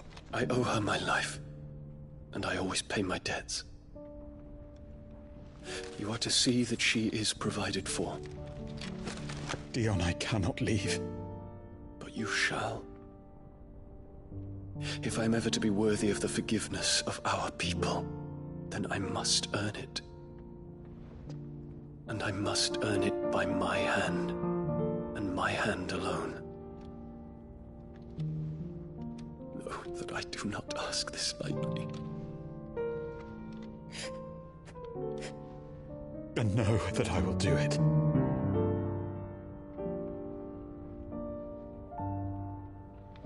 Farewell, Terence.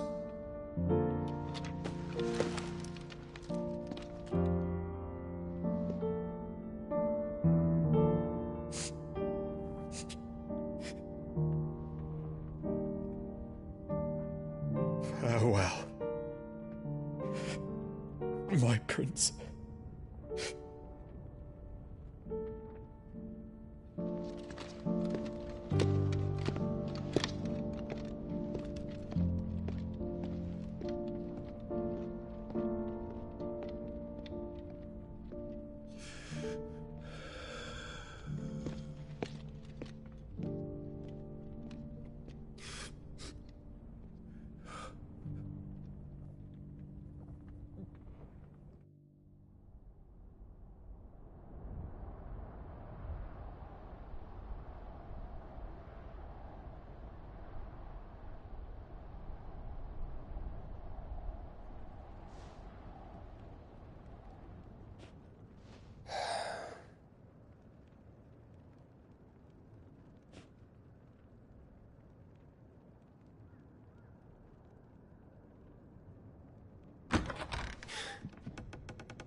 Clive, thank fuck.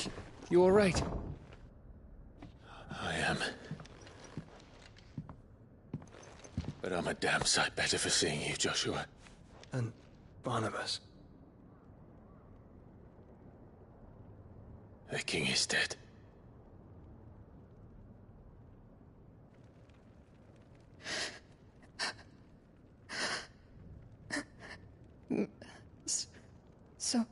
So they're all...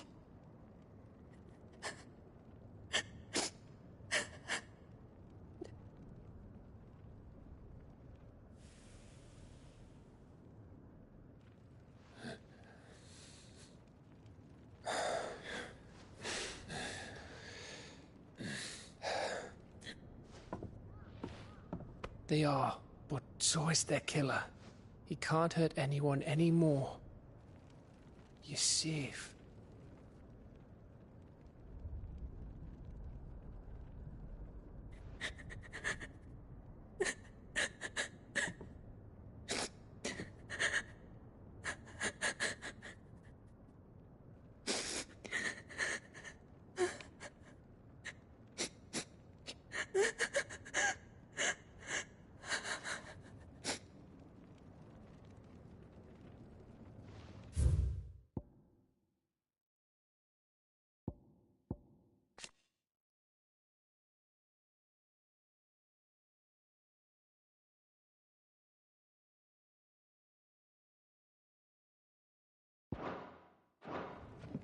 Gav, we need to talk.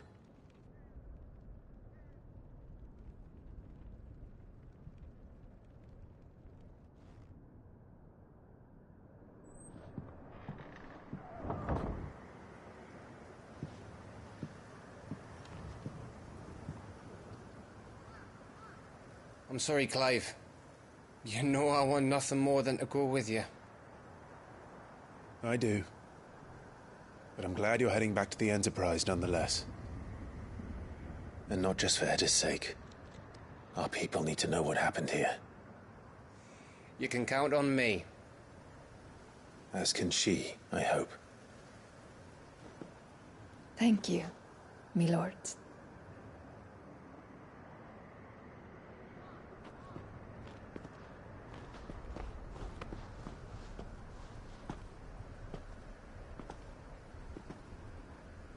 Do you think that was wise? Wiser than leaving a woman with child alone in the Deadlands. They'll be safer at the hideaway. For now, at least.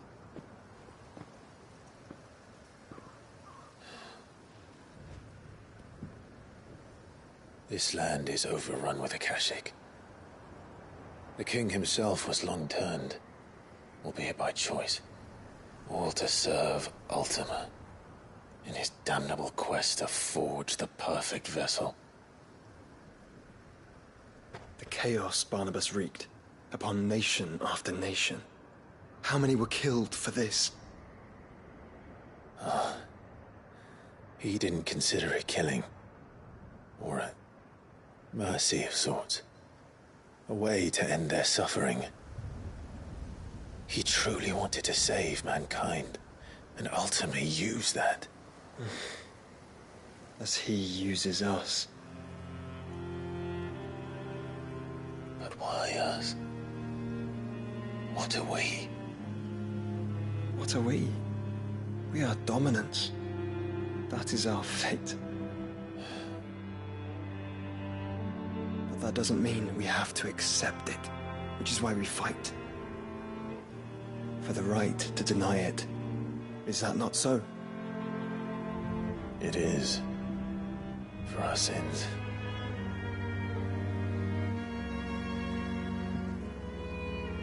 Barnabas said something else. That the Mother Crystals were Ultimas. Ultimas? Are you certain?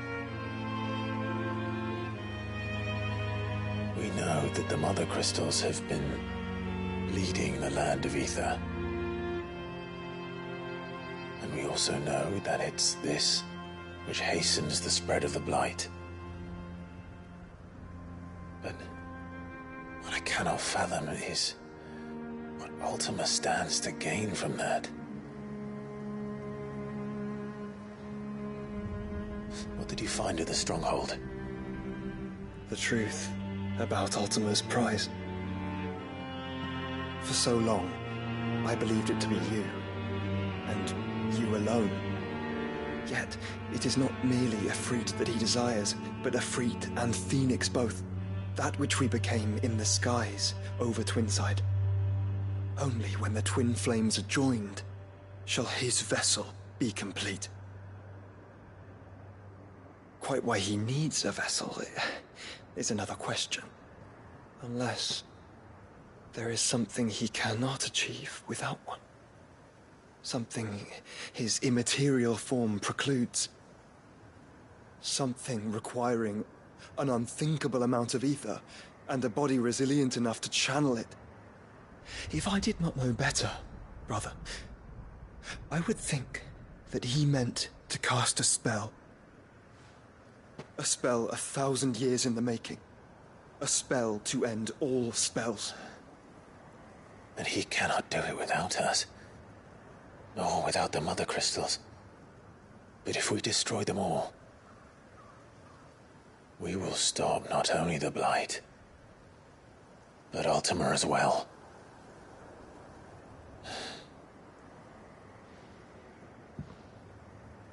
We stick to the plan then. Only this time, we face him together. Well, It's a long walk to Stone here. Let's not keep Ultima waiting.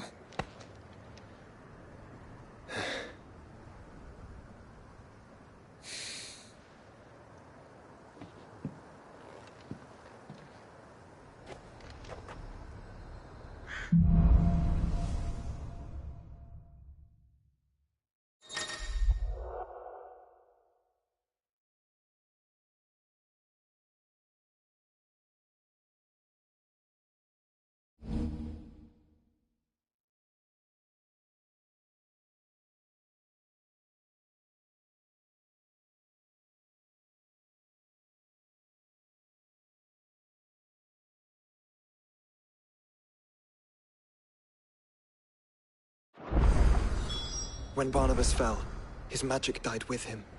The road to Stone here is barred to us no longer.